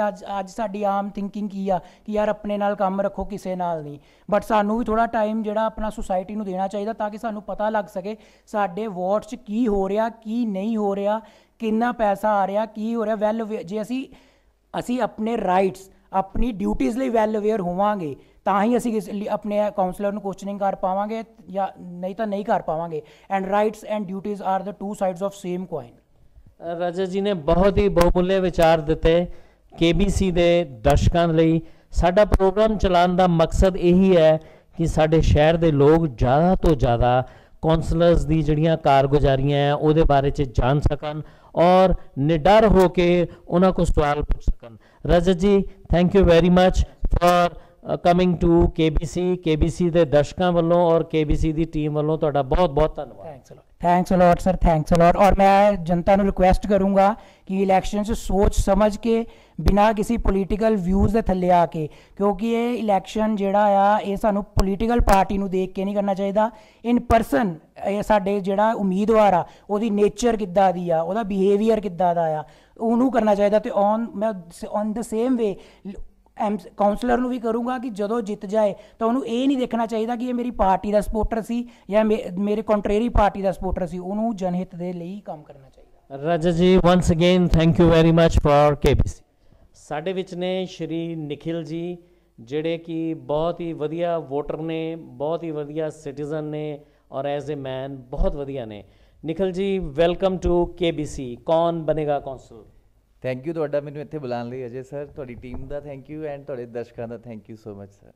ਨਿਖਿਲ ਜੀ, ਮੇਰਾ ਪਹਿਲਾ ਸਵਾਲ ਤੁਹਾਡੇ ਤੋਂ ਇਹ ਹੈ ਕਿ ਚੁਣਾਵੀ ਬੁਖਾਰ ਚੜ੍ਹ ਚੁੱਕਾ ਹੈ। ਵੈਸੇ ਤਾਂ ਸਾਡੇ ਦੇਸ਼ 'ਚ ਹਰ 6 ਮਹੀਨੇ ਬਾਅਦ ਚੁਣਾਵ ਹੁੰਦੇ ਨੇ, ਕਦੀ ਸੈਂਟਰ ਦੇ, ਕਦੀ ਸਟੇਟ ਦੇ, ਕਦੀ ਕਾਰਪੋਰੇਸ਼ਨਾਂ ਦੇ, ਕਦੀ ਕੋਈ ਸਾਡੇ ਰਿਸਪੈਕਟਡ ਜਿਹੜੇ ਸੀਨੀਅਰਸ ਸੰਸਾਰ ਤੋਂ ਚਲੇ ਜਾਂਦੇ ਨੇ, ਉਹ ਸੀਟਾਂ ਖਾਲੀ ਹੋ ਜਾਂਦੀਆਂ ਤਾਂ ਉਸ ਤੋਂ ਬਾਅਦ ਵੀ ਚੁਣਾਵ ਹੁੰਦਾ ਹੈ। ਰਜਤ ਜੀ, ਬਦਲਦੇ ਮੌਸਮ 'ਚ, ਬਦਲਦੇ ਵਾਤਾਵਰਨ 'ਚ ਕਿਹੋ ਜਿਹਾ ਕੌਂਸਲਰ ਤੁਸੀਂ ਦੇਖਣਾ ਚਾਹੋਗੇ ਆਪਣੇ ਵਾਰਡ 'ਚ?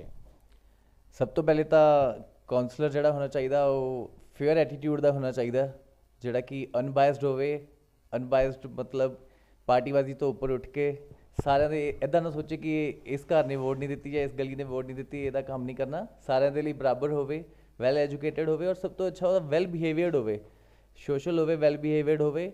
ਔਰ ਜਿਹੜੀ ਸਭ ਤੋਂ ਉੱਪਰ ਪੁਆਇੰਟ ਮੈਂ ਕਹੂੰਗਾ ਉਹ ਕਹੂੰਗਾ ਕਿ ਸੈਲਫ ਅਵੇਅਰ ਹੋਵੇ, ਉਹਨੂੰ ਆਪ ਪਤਾ ਹੋਵੇ ਕਿ ਇਹ ਕਿਹੜਾ ਟਾਈਮ ਚੱਲ ਰਿਹਾ, ਇਸ ਟਾਈਮ ਦੇ ਵਿੱਚ ਮੈਨੂੰ ਕੀ ਕਰਨਾ ਪੈਣਾ। ਜਿੱਦਾਂ ਕਿ ਤੁਸੀਂ ਲਗਾ ਲਓ ਜਦੋਂ ਡੇਂਗੂ ਟਾਈਮ ਹੈ, ਸਾਨੂੰ MC ਦੇ ਘਰ ਜਾ ਕੇ ਇਹ ਨਾ ਕਹਿਣਾ ਪਵੇ ਕਿ ਫੋਗਿੰਗ ਕਰਵਾ ਦਿਓ, ਉਹਨੂੰ ਪਤਾ ਹੋਵੇ ਕਿ ਆਹ ਟਾਈਮ ਹੈਗਾ ਮੈਨੂੰ ਇਹਦੇ ਵਿੱਚ ਫੋਗਿੰਗ ਕਰਵਾਉਣੀ ਹੈ। ਜਾਂ ਆਪ ਵੀ ਗਲੀ ਮਹੱਲੇ ਦੇ ਚੱਕਰ ਲਾਵੇ, ਦੇਖਿਆ ਲਾਈਟ ਹੈ ਨਹੀਂ ਕਿ ਮੈਨੂੰ ਇਹ ਆਪਣੇ ਆਪ ਹੀ ਲਵਾਉਣੀ, ਇਸ ਤੋਂ ਪਹਿਲੇ ਕਿ ਗਲੀ ਮਹੱਲੇ ਵਾਲੇ ਆਉਣ, ਵਾਰਡ ਵਾਲੇ ਆ ਕੇ ਕਹਿਣ, ਆਪ ਕੰਮ ਕਰਾਵੇ, ਸੈਲਫ ਅਵੇਅਰ ਹੋਵੇ। ਰਜਤ ਜੀ ਦੀਆਂ ਗੱਲਾਂ ਤੋਂ ਨਿਖਿਲ ਜੀ ਦੀਆਂ ਗੱਲਾਂ ਤੋਂ ਸਾਫ਼ ਜ਼ਾਹਿਰ ਹੁੰਦਾ ਹੈ ਕਿ ਕੌਂਸਲਰ ਬਿਲਕੁਲ ਅਵੇਅਰ ਹੋਵੇ ਆਪਣੇ ਵਾਰਡ ਦੇ ਲਈ, ਆਪਣੇ ਵਾਰਡ ਦੀਆਂ ਸਮੱਸਿਆਵਾਂ ਲਈ, ਪਲੱਸ ਟਾਈਮ ਲਈ ਕਿ ਸਰਦੀ ਆਉਂਦੀ ਹੈ ਤਾਂ ਕੀ ਚਾਹੀਦਾ ਹੈ, ਬਰਸਾਤ ਆਉਂਦੀ ਹੈ ਤਾਂ ਕੀ ਚਾਹੀਦਾ ਹੈ।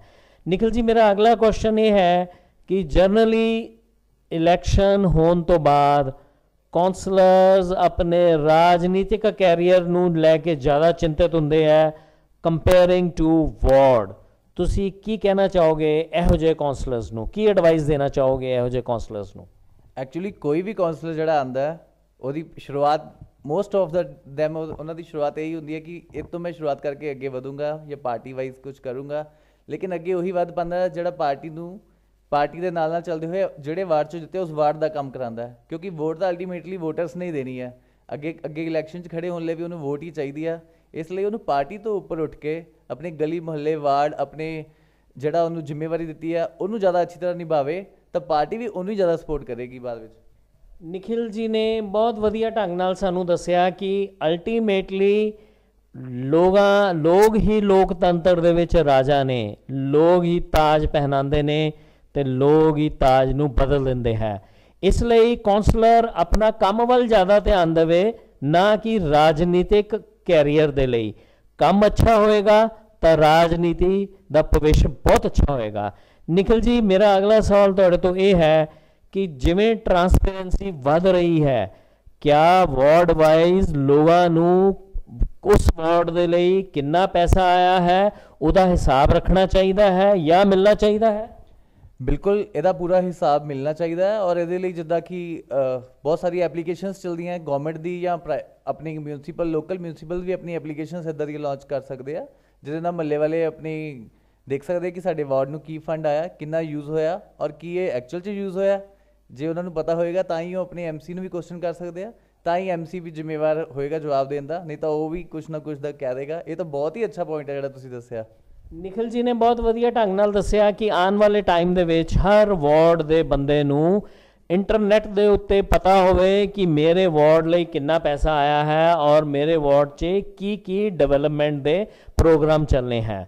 ਨਿਖਿਲ ਜੀ, ਮੇਰਾ ਅਗਲਾ ਸਵਾਲ ਇਹ ਹੈ ਕਿ ਇਸ ਚੀਜ਼ ਨੂੰ ਅਚੀਵ ਕਰਨ ਦੇ ਲਈ ਸਾਨੂੰ ਪੂਰੀ ਕਾਰਪੋਰੇਸ਼ਨ ਦੇ ਵਰਕਿੰਗ ਸਟਾਈਲ ਦੇ ਉੱਤੇ ਧਿਆਨ ਦੇਣਾ ਪਏਗਾ, ਉਹਨੂੰ ਮਾਡਰਨਾਈਜ਼ ਕਰਨਾ ਪਏਗਾ ਔਰ ਉਹਨੂੰ ਜ਼ਿੰਮੇਵਾਰ ਬਣਾਉਣਾ ਪਏਗਾ। ਤੇ ਤੁਸੀਂ ਕੀ ਆਪਣੇ ਵਿਚਾਰ ਰੱਖਦੇ ਹੋ ਇਸ ਮੁੱਦੇ ਦੇ ਉੱਤੇ? ਜ਼ਿੰਮੇਦਾਰ ਬਣਾਉਣਾ ਪਏਗਾ ਕਿ ਹੁਣ ਤਾਂ ਜ਼ਿੰਮੇਦਾਰ ਬਣ ਜਾਣਾ ਚਾਹੀਦਾ ਹੈ। ਸਾਨੂੰ ਵੀ ਦੁਨੀਆ ਸਮਾਜ ਦੇ ਨਾਲ ਰਲ ਕੇ, ਜਦ ਡਿਜੀਟਲ ਇੰਡੀਆ ਹੈ ਜਾਂ ਡਿਜੀਟਲ ਵਰਲਡ ਹੈ ਤਾਂ ਉਹਦੇ ਨਾਲ ਸਾਨੂੰ ਚੱਲਣਾ ਚਾਹੀਦਾ। ਹੁਣ ਬਣਾਉਣਾ ਨਹੀਂ, ਉਹਨਾਂ ਨੂੰ ਆਪ ਬਣਨਾ ਚਾਹੀਦਾ। ਉਹਨਾਂ ਨੂੰ ਹੀ ਐਪਲੀਕੇਸ਼ਨ ਸਰ ਲਾਂਚ ਕਰਨੀ ਚਾਹੀਦੀ ਕਿ ਦੱਸਣਾ ਚਾਹੀਦਾ ਜਾਂ ਕੋਈ ਨਾ ਕੋਈ ਪੋਰਟਫੋਲੀਓ ਤਿਆਰ ਕਰਨਾ ਚਾਹੀਦਾ ਕਿ ਆਹ ਦੇਖੋ ਅਸੀਂ ਤੁਹਾਡੇ ਲਈ ਇਹ ਪੋਰਟਫੋਲੀਓ ਤਿਆਰ ਕੀਤਾ। ਹੋਰ ਟਰਾਂਸਪੇਰੈਂਸੀ, ਓਨੈਸਟੀ, ਅੱਛੇ ਤਰ੍ਹਾਂ ਕੰਮ ਕਰਨ ਦੇ ਲਈ ਇਹ ਬਹੁਤ ਜ਼ਿਆਦਾ ਜ਼ਰੂਰੀ ਹੈ ਔਰ ਬਾਕੀ ਡਿਵੈਲਪਡ ਕੰਟਰੀ ਦੇ ਨਾਲ ਰਲ ਕੇ ਚੱਲਣ ਦੇ ਲਈ। ਨਿਖਿਲ ਜੀ ਨੇ ਬਹੁਤ ਅੱਛੇ ਸਾਨੂੰ ਢੰਗ ਨਾਲ ਦੱਸਿਆ। ਨਿਖਿਲ ਜੀ, ਇਹਦੇ ਵਿੱਚੋਂ ਇੱਕ ਹੋਰ ਸਵਾਲ ਨਿਕਲ ਕੇ ਆਉਂਦਾ ਹੈ ਕਿ ਦੁਨੀਆ ਦੀਆਂ ਜਿਹੜੀਆਂ ਵਧੀਆ ਕਾਰਪੋਰੇਸ਼ਨਸ ਹੈ, ਜਿਵੇਂ ਅਸੀਂ ਯੂਰਪ ਦੀ ਐਗਜ਼ਾਮਪਲ ਦਿੰਦੇ ਹਾਂ ਕਿ ਉੱਥੇ ਬਹੁਤ ਵਧੀਆ ਸਫਾਈ ਹੈ, ਕਾਰਪੋਰੇਸ਼ਨਾਂ ਬਹੁਤ ਵਧੀਆ ਢੰਗ ਨਾਲ ਕੰਮ ਕਰ ਰਹੀਆਂ ਹੈ। ਕਿਆ ਸਾਡੀ ਜਿਹੜੀ ਕਾਰਪੋਰੇਸ਼ਨ ਔਰ ਕਾਉਂਸਲਰਸ ਦੀ ਵਰਕਿੰਗ ਨੂੰ ਬਾਹਰਲੇ ਜਿਹੜੇ ਸਿਸਟਮਸ ਹੈ ਉਹਨਾਂ ਨਾਲ ਕੰਪੇਅਰ ਕੀਤਾ ਜਾਵੇ ਔਰ ਉਸ ਤੋਂ ਬਾਅਦ ਇਹ ਦੱਸਿਆ ਜਾਵੇ ਕਿ ਸਾਡੀ ਕਾਰਪੋਰੇਸ਼ਨ 'ਚ ਕੀ ਕਮੀਆਂ ਹੈ? ਕਿਆ ਇਹੋ ਜਿਹੇ ਪਬਲਿਕ ਪ੍ਰੋਗਰਾਮ ਚਲਾਏ ਜਾਣ? ਹਾਂਜੀ, ਇੱਦਾਂ ਦੇ ਪਬਲਿਕ ਪ੍ਰੋਗਰਾਮ ਚਲਾਉਣੇ ਤਾਂ ਬਹੁਤ ਜ਼ਿਆਦਾ ਜ਼ਰੂਰੀ ਹੈ। ਬਾਕੀ ਬਾਹਰ ਦੇ ਨਾਲ ਕੰਪੈਰੀਜ਼ਨ ਜਿਹੜਾ ਆ ਉਹ ਹੁਣ ਸਾਰੇ ਜਣੇ ਆਪਾਂ ਇੱਕ ਹੀ ਆ, ਉਹਨਾਂ ਨਾਲ ਕੰਪੈਰੀਜ਼ਨ ਕਰਨਾ ਸਾਡਾ ਬਣਦਾ ਹੈ।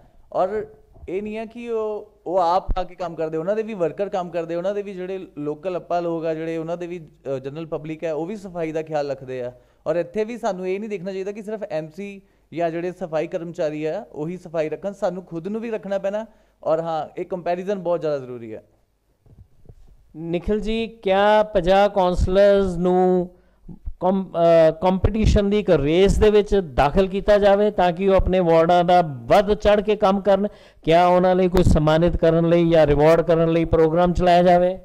ਜੀ ਬਿਲਕੁਲ ਚਲਾਇਆ ਜਾਵੇ। Competition is actually for improvement. ਜੇ ਕੰਪੀਟੀਸ਼ਨ ਹੋਏਗਾ ਤਾਂ ਇੰਪਰੂਵਮੈਂਟ ਹੋਏਗੀ। ਮੈਂ ਉਹਨਾਂ ਤੋਂ ਵਧੀਆ ਕਰਨਾ ਚਾਹੂੰਗਾ, ਉਹ ਮੇਰੇ ਤੋਂ ਵਧੀਆ ਕਰਨਾ ਚਾਹੋਗੇ। ਔਰ ਰਿਵਾਰਡ ਜਿਹੜਾ ਆ ਉਹ ਉਹਦਾ ਪ੍ਰਾਈਜ਼ ਹੈ, ਉਹ ਰਿਵਾਰਡ ਵੀ ਉਹਨਾਂ ਨੂੰ ਤਾਂ ਵੈਸੇ ਵੀ ਰਿਵਾਰਡ ਮਿਲ ਜਾਣਾ। ਜਿਹੜਾ ਜਿੱਤਣਗੇ, ਜਿਹੜਾ ਅੱਛਾ ਕੰਮ ਕਰਨਗੇ, ਪਬਲਿਕ ਉਹਨਾਂ ਨੂੰ, ਜੇ ਅੱਜ ਉਹਨਾਂ ਨੂੰ ਇਹ ਵਾਰਡ ਨਹੀਂ ਮਿਲਦਾ ਕਿਸੇ ਹੋਰ ਵਾਰਡ 'ਚ ਵੀ ਉਹਨਾਂ ਨੂੰ ਐਕਸੈਪਟੈਂਸ ਆਰਾਮ ਨਾਲ ਮਿਲ ਜਾਏਗੀ। ਇਸ ਲਈ ਉਹਨਾਂ ਦਾ ਰਿਵਾਰਡ ਲੈਣਾ, ਉਹਨਾਂ ਦਾ ਰਿਵਾਰਡ ਹੀ ਉਹਨਾਂ ਦਾ ਅਗਲੀ ਜਿੱਤ ਹੈ, ਉਹਨਾਂ ਦਾ ਕੈਰੀਅਰ ਹੈ। ਨਿਖਿਲ ਜੀ, ਅਸੀਂ ਜਨਰਲੀ ਇਹ ਦੇਖਿਆ ਗਿਆ ਹੈ ਕਿ ਹੁਸ਼ਿਆਰਪੁਰ ਸ਼ਹਿਰ ਸੌਰੀ ਟੂ ਸੇ ਗੰਦੇ ਸ਼ਹਿਰਾਂ ਦੇ ਵਿੱਚੋਂ ਇਸ ਦੀ ਗਿਣਤੀ ਆਉਂਦੀ ਹੈ। ਤੇ ਕਿਆ ਇਸ ਜਿਹੜਾ ਧੱਬਾ ਹੈ ਇਹਨੂੰ ਦੂਰ ਕਰਨ ਦੇ ਲਈ ਕੋਈ ਸਪੈਸ਼ਲ ਪ੍ਰੋਗਰਾਮ ਚਲਾਇਆ ਜਾਵੇ? ਸਪੈਸ਼ਲ ਪ੍ਰੋਗਰਾਮ ਕੀ, ਜਾਗਰੂਕ ਹੋਣਾ ਹੀ ਸਪੈਸ਼ਲ ਹੈ। ਅਸੀਂ ਜਾਗਰੂਕ ਹੋਈਏ, ਸਾਡੇ ਮਿਊਨਿਸਪਲ ਵਾਲੇ ਜਾਗਰੂਕ ਹੋਣ, ਉਹੀ ਸਪੈਸ਼ਲ ਪ੍ਰੋਗਰਾਮ ਹੈ। ਹੋਰ ਕੋਈ ਸਪੈਸ਼ਲ ਪ੍ਰੋਗਰਾਮ ਨਹੀਂ ਹੈ। ਜਦੋਂ ਤੱਕ ਆਪਾਂ ਨਹੀਂ ਜਾਗਦੇ ਹਾਂ, ਅੱਜ ਸਪੈਸ਼ਲ ਪ੍ਰੋਗਰਾਮ ਚ ਲਾ ਕੇ ਸਫਾਈ ਕਰ ਦਾਂਗੇ, ਕੱਲ ਫਿਰ ਗੰਦ ਪਾ ਦਾਂਗੇ। ਜਦੋਂ ਤੱਕ ਅੰਦਰੋਂ ਨਹੀਂ ਜਾਗਰੂਕ ਹੁੰਦੇ ਅਸੀਂ ਜਾਂ ਸਾਡੇ ਮਿਊਨਿਸਪਲ ਜਾਂ ਸਫਾਈ ਕਰਮਚਾਰੀ, ਉਦੋਂ ਤੱਕ ਇਹਦਾ ਕੋਈ ਫਾਇਦਾ ਨਹੀਂ ਹੈ। ਇਸ ਲਈ ਸਪੈਸ਼ਲ ਪ੍ਰੋਗਰਾਮ ਹੈਗਾ ਕਿ ਸਾਨੂੰ ਜਗਾਓ, ਆਪਣੇ ਆਪ ਨੂੰ ਜਗਾਓ ਜਾਂ ਦੂਸਰਿਆਂ ਨੂੰ ਜਗਾਓ, ਜੋ ਤੁਸੀਂ ਕਰ ਹੀ ਰਹੇ ਆ। ਨਿਖਿਲ ਜੀ ਨੇ ਬਹੁਤ ਅੱਛੇ ਢੰਗ ਨਾਲ ਦੱਸਿਆ ਕਿ ਇੱਕ ਦਿਨ ਸਫਾਈ ਹੋ ਸਕਦੀ ਹੈ, ਪਰ ਸਫਾਈ ਤਦ ਹੀ ਮੇਨਟੇਨ ਰਹੇਗੀ, ਸ਼ਹਿਰ ਤਦ ਹੀ ਸਾਫ਼ ਰਹੇਗਾ ਜੇ ਸ਼ਹਿਰ ਦੇ ਬੰਦੇ ਜਾਗਰੂਕ ਹੋਣਗੇ। ਮੇਰਾ ਨਿਖਿਲ ਜੀ ਇੱਕ ਇਹਦੇ ਵਿੱਚੋਂ ਹੋਰ ਸਵਾਲ ਨਿਕਲ ਕੇ ਆਂਦਾ ਹੈ ਕਿ ਕਿਆ ਅਸੀਂ ਜਿਹੜੇ ਸਾਡੇ ਸਫਾਈ ਕਰਮਚਾਰੀ ਹੈ ਉਹਨਾਂ ਦੇ ਉੱਤੇ ਕੋਈ ਇੱਦਾਂ ਦਾ ਰਿਕਾਰਡਡ ਪ੍ਰੋਗਰਾਮ ਚੱਲੇ ਜਿਹਦੇ ਵਿੱਚ ਅਸੀਂ ਉਹਨਾਂ ਨੂੰ ਜਾਣ ਸਕੀਏ ਔਰ ਉਹ ਲੋਕਾਂ ਨੂੰ ਜਾਣ ਸਕਣ ਔਰ ਅਸੀਂ ਉਹਨਾਂ ਤੱਕ ਸਫਾਈ ਕਰਮਚਾਰੀਆਂ ਤੱਕ ਸਿੱਧੇ ਪਹੁੰਚ ਸਕੀਏ?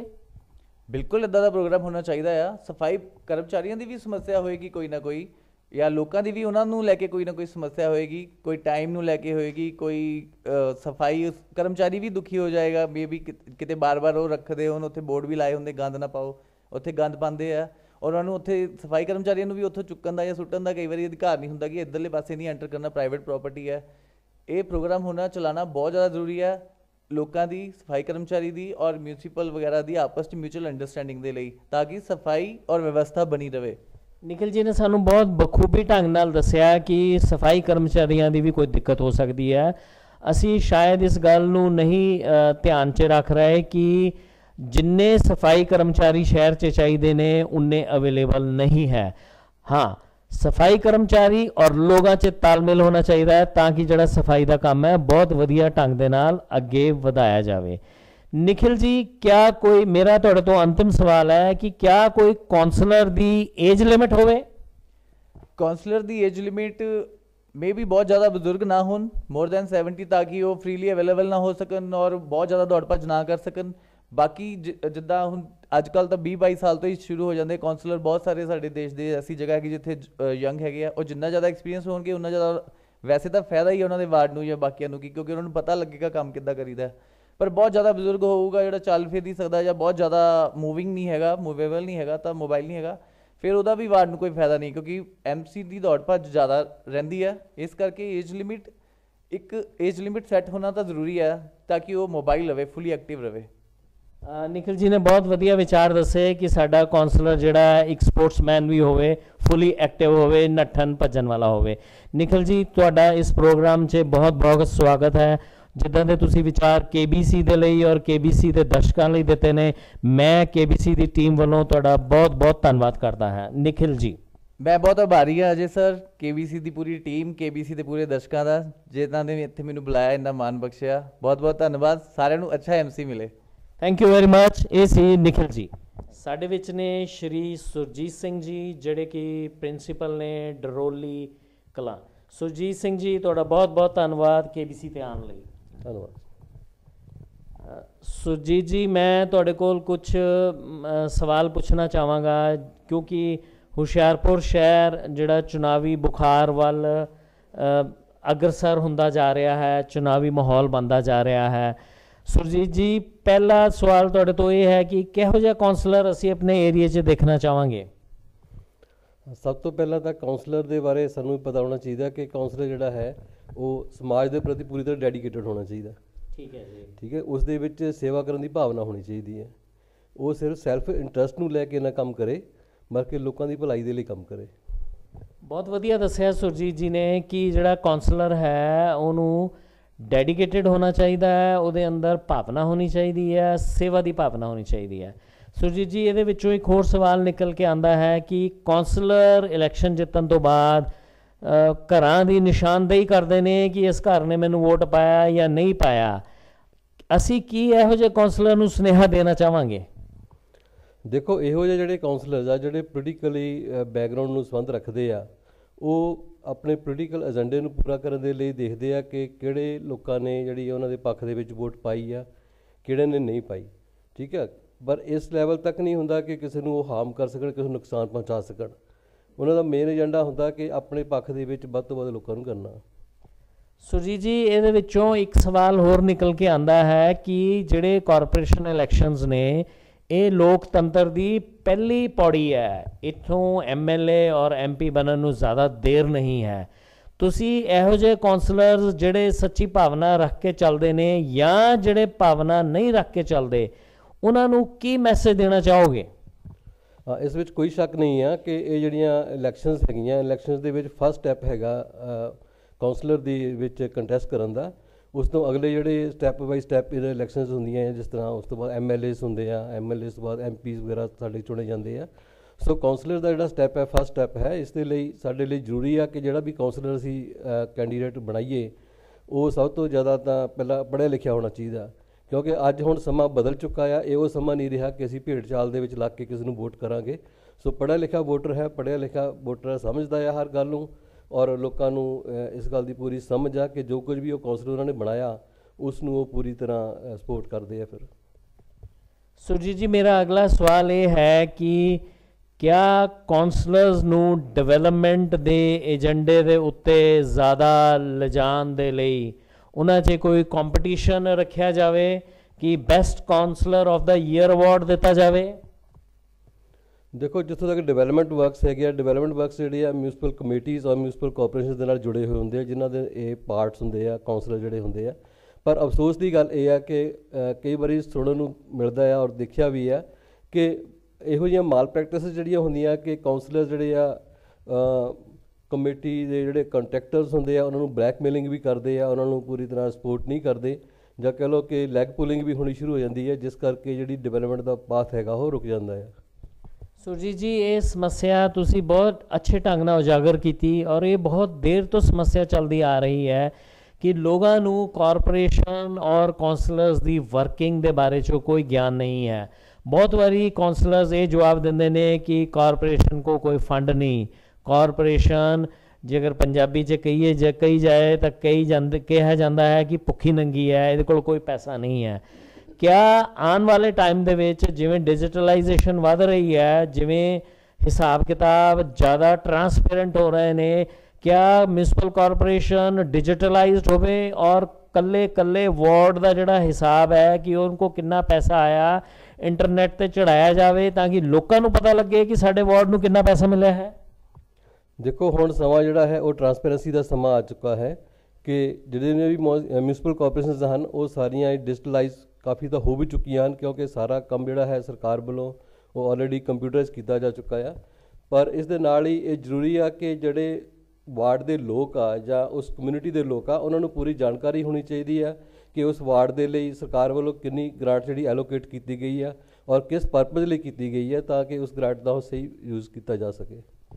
ਸੁਰਜੀਤ ਜੀ ਨੇ ਬਹੁਤ ਅਹਿਮ ਆਨਸਰ ਦਿੱਤਾ ਇਸ ਸਵਾਲ ਦਾ। ਇਸ ਸਵਾਲ ਤੋਂ ਇੱਕ ਹੋਰ ਸਵਾਲ ਨਿਕਲ ਕੇ ਆਉਂਦਾ ਹੈ ਕਿ ਕਿਆ ਜਿਹੜੀ ਵਾਰਡ ਬੰਦੀ ਹੈ, ਕਿਆ ਵਾਰਡ ਦਾ ਪੂਰਾ ਇੱਕ ਇੰਟਰਨੈਟ ਦੇ ਉੱਤੇ ਨਕਸ਼ਾ ਬਣਾਇਆ ਜਾਵੇ ਔਰ ਕੱਲੇ ਘਰ ਦੀ ਜਿਹੜੀ ਨਿਸ਼ਾਨਦੇਹੀ ਕੀਤੀ ਜਾਵੇ ਤਾਂ ਕਿ ਕਾਉਂਸਲਰ ਦੀ ਆਪਣੀ ਜਿਹੜੀ ਲੈਵਲ ਆਫ ਨੌਲੇਜ ਆ ਹੋਰ ਉੱਚਾ ਵਧੇ ਔਰ ਕਾਉਂਸਲਰ ਵਾਰਡ ਵੱਲ ਜ਼ਿਆਦਾ ਧਿਆਨ ਦੇਵੇ?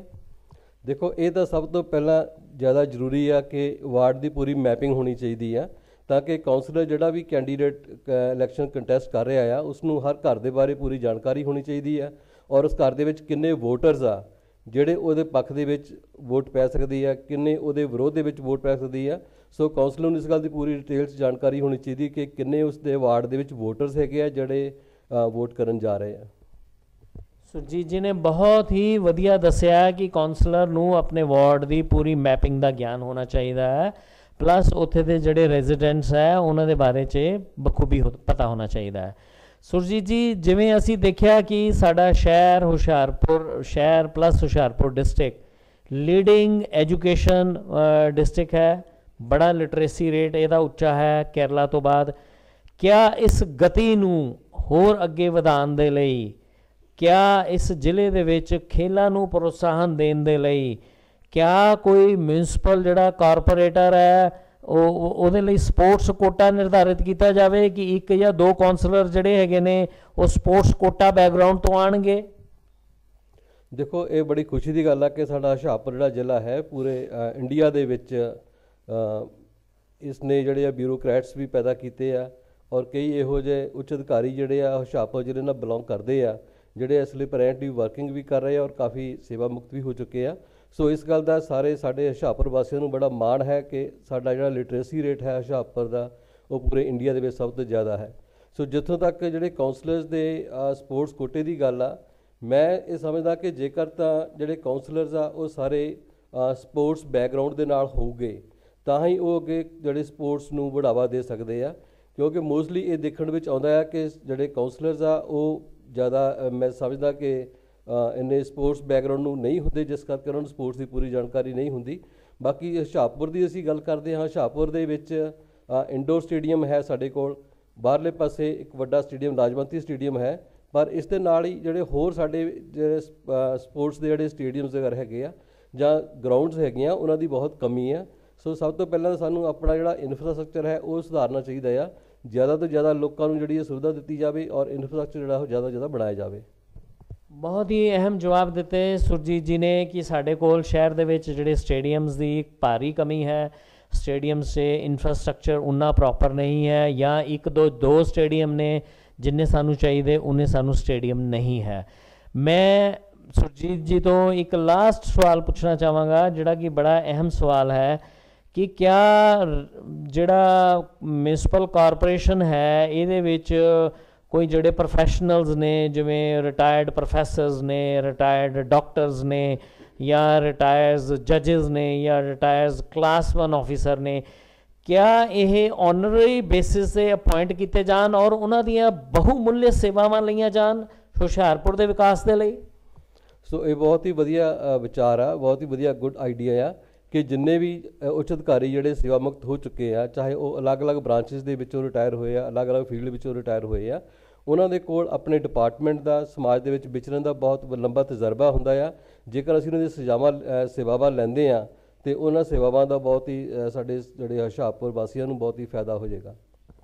ਇਹ ਸੀਗੇ ਸੁਰਜੀਤ ਸਿੰਘ ਜੀ ਡਰੋਲੀ ਕਲਾਂ ਤੋਂ ਪ੍ਰਿੰਸੀਪਲ, ਜਿਨ੍ਹਾਂ ਨੇ ਬਹੁਤ ਬਹੁਮੁੱਲੇ ਟਾਈਮ ਕੱਢਿਆ, ਬਹੁਤ ਹੀ ਵਧੀਆ ਸਿਟੀਜ਼ਨ ਨੇ, ਬਹੁਤ ਹੀ ਹਾਈਲੀ ਐਜੂਕੇਟਡ ਨੇ, ਔਰ ਟਾਈਮ ਕੱਢਣ ਤੋਂ ਬਾਅਦ ਇਹਨਾਂ ਨੇ KBC ਦੇ ਦਰਸ਼ਕਾਂ ਨੂੰ ਬਹੁਤ ਕੁਝ ਦੱਸਿਆ। ਮੈਂ KBC ਦੇ ਦਰਸ਼ਕਾਂ ਵੱਲੋਂ ਔਰ KBC ਦੀ ਟੀਮ ਵੱਲੋਂ ਇਹਨਾਂ ਦਾ ਬਹੁਤ ਬਹੁਤ ਧੰਨਵਾਦੀ ਹਾਂ। Surjit ji, thank you very much for giving your precious time to KBC। कौन बनेगा councillor, municipal corporation elections 2021 Hoshiarpur. Thank you. Welcome sir, welcome to KBC। Ashok ji नमस्कार जी सर, नमस्कार। ਇਹ ਸਾਡੇ ਨਾਲ ਹੈਗੇ ਨੇ ਜੀ ਸ਼੍ਰੀ ਅਸ਼ੋਕ ਕੁਮਾਰ ਜੀ, ਵਾਰਡ ਨੰਬਰ 27 ਤੋਂ। ਅਸ਼ੋਕ ਕੁਮਾਰ ਜੀ, ਜਿਵੇਂ ਤੁਸੀਂ ਜਾਣਦੇ ਹੋ ਕਿ ਚੁਣਾਵੀ ਬੁਖਾਰ ਹੁਸ਼ਿਆਰਪੁਰ ਦੇ ਵਿੱਚ ਸ਼ੁਰੂ ਹੋ ਚੁੱਕਾ ਹੈ ਔਰ ਅਸੀਂ ਉਮੀਦ ਕਰਦੇ ਹਾਂ ਕਿ ਆਉਣ ਵਾਲੇ ਟਾਈਮ 'ਚ ਮਿਊਨਿਸਪਲ ਕਾਰਪੋਰੇਸ਼ਨ ਇਲੈਕਸ਼ਨਸ ਹੋਣ ਵਾਲੇ ਨੇ। ਅਸ਼ੋਕ ਜੀ, ਕਿਹੋ ਜਿਹਾ ਕਾਉਂਸਲਰ ਤੁਸੀਂ ਦੇਖਣਾ ਚਾਹੋਗੇ ਆਪਣੇ ਵਾਰਡ ਦੇ ਵਿੱਚ? ਦੇਖੋ ਸਰ, ਅਸੀਂ ਇੱਕ ਪੜ੍ਹਿਆ ਲਿਖਿਆ ਨੌਜਵਾਨ ਕਾਉਂਸਲਰ ਦੇਖਣਾ ਚਾਹੁੰਦੇ ਹਾਂ, ਜੋ ਪੜ੍ਹਿਆ ਲਿਖਿਆ ਹੋਵੇ, ਸਮਝਦਾਰ ਹੋਵੇ, ਆਪਣੇ ਮਹੱਲੇ ਦਾ, ਆਪਣੇ ਸ਼ਹਿਰ ਦਾ ਉਹ ਵਿਕਾਸ ਕਰ ਸਕਦਾ ਹੋਵੇ, ਤੇ ਉਹਦੀ ਸੋਚ ਵਧੀਆ ਹੋਣੀ ਚਾਹੀਦੀ ਹੈ ਜੀ। ਅਸ਼ੋਕ ਜੀ ਨੇ ਬਹੁਤ ਅੱਛੇ ਵਿਚਾਰ ਰੱਖੇ, ਬਹੁਤ ਵਧੀਆ ਸਿਟੀਜ਼ਨ ਨੇ, ਬਹੁਤ ਵਧੀਆ ਸ਼ਹਿਰ ਦੇ ਵੋਟਰ ਨੇ, ਜਿਨ੍ਹਾਂ ਨੇ ਇਹ ਕਿਹਾ ਕਿ ਕਾਉਂਸਲਰ ਨੂੰ ਆਪਣੇ ਮੁਹੱਲੇ ਦੇ ਵਿਕਾਸ ਵੱਲ ਜ਼ਿਆਦਾ ਧਿਆਨ ਦੇਣਾ ਚਾਹੀਦਾ ਹੈ।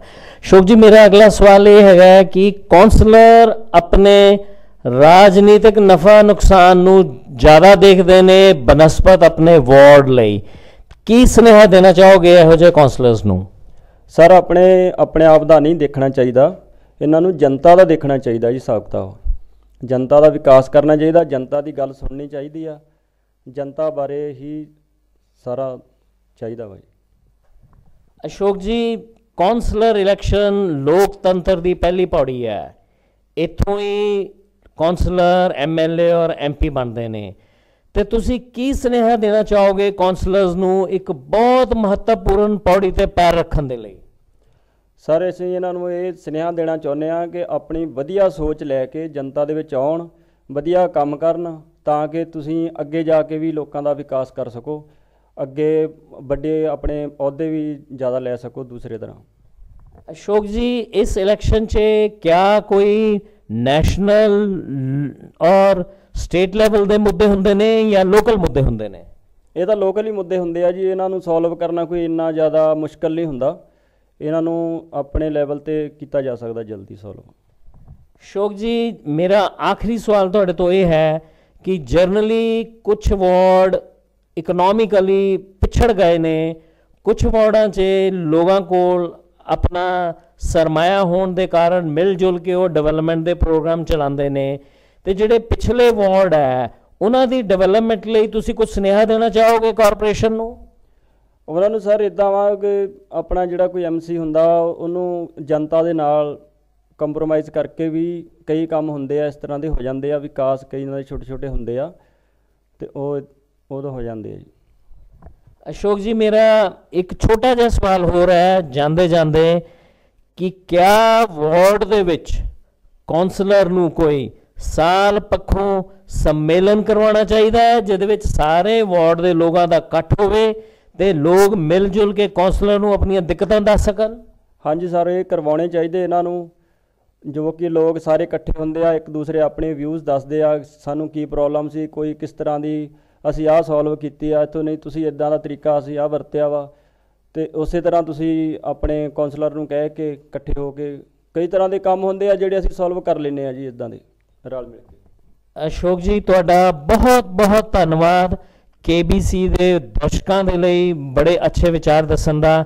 Ashok ji, once again thank you very much for giving your views to KBC। कौन बनेगा councillor municipal corporation elections Hoshiarpur? Okay sir, thank you ji, मेहरबानी।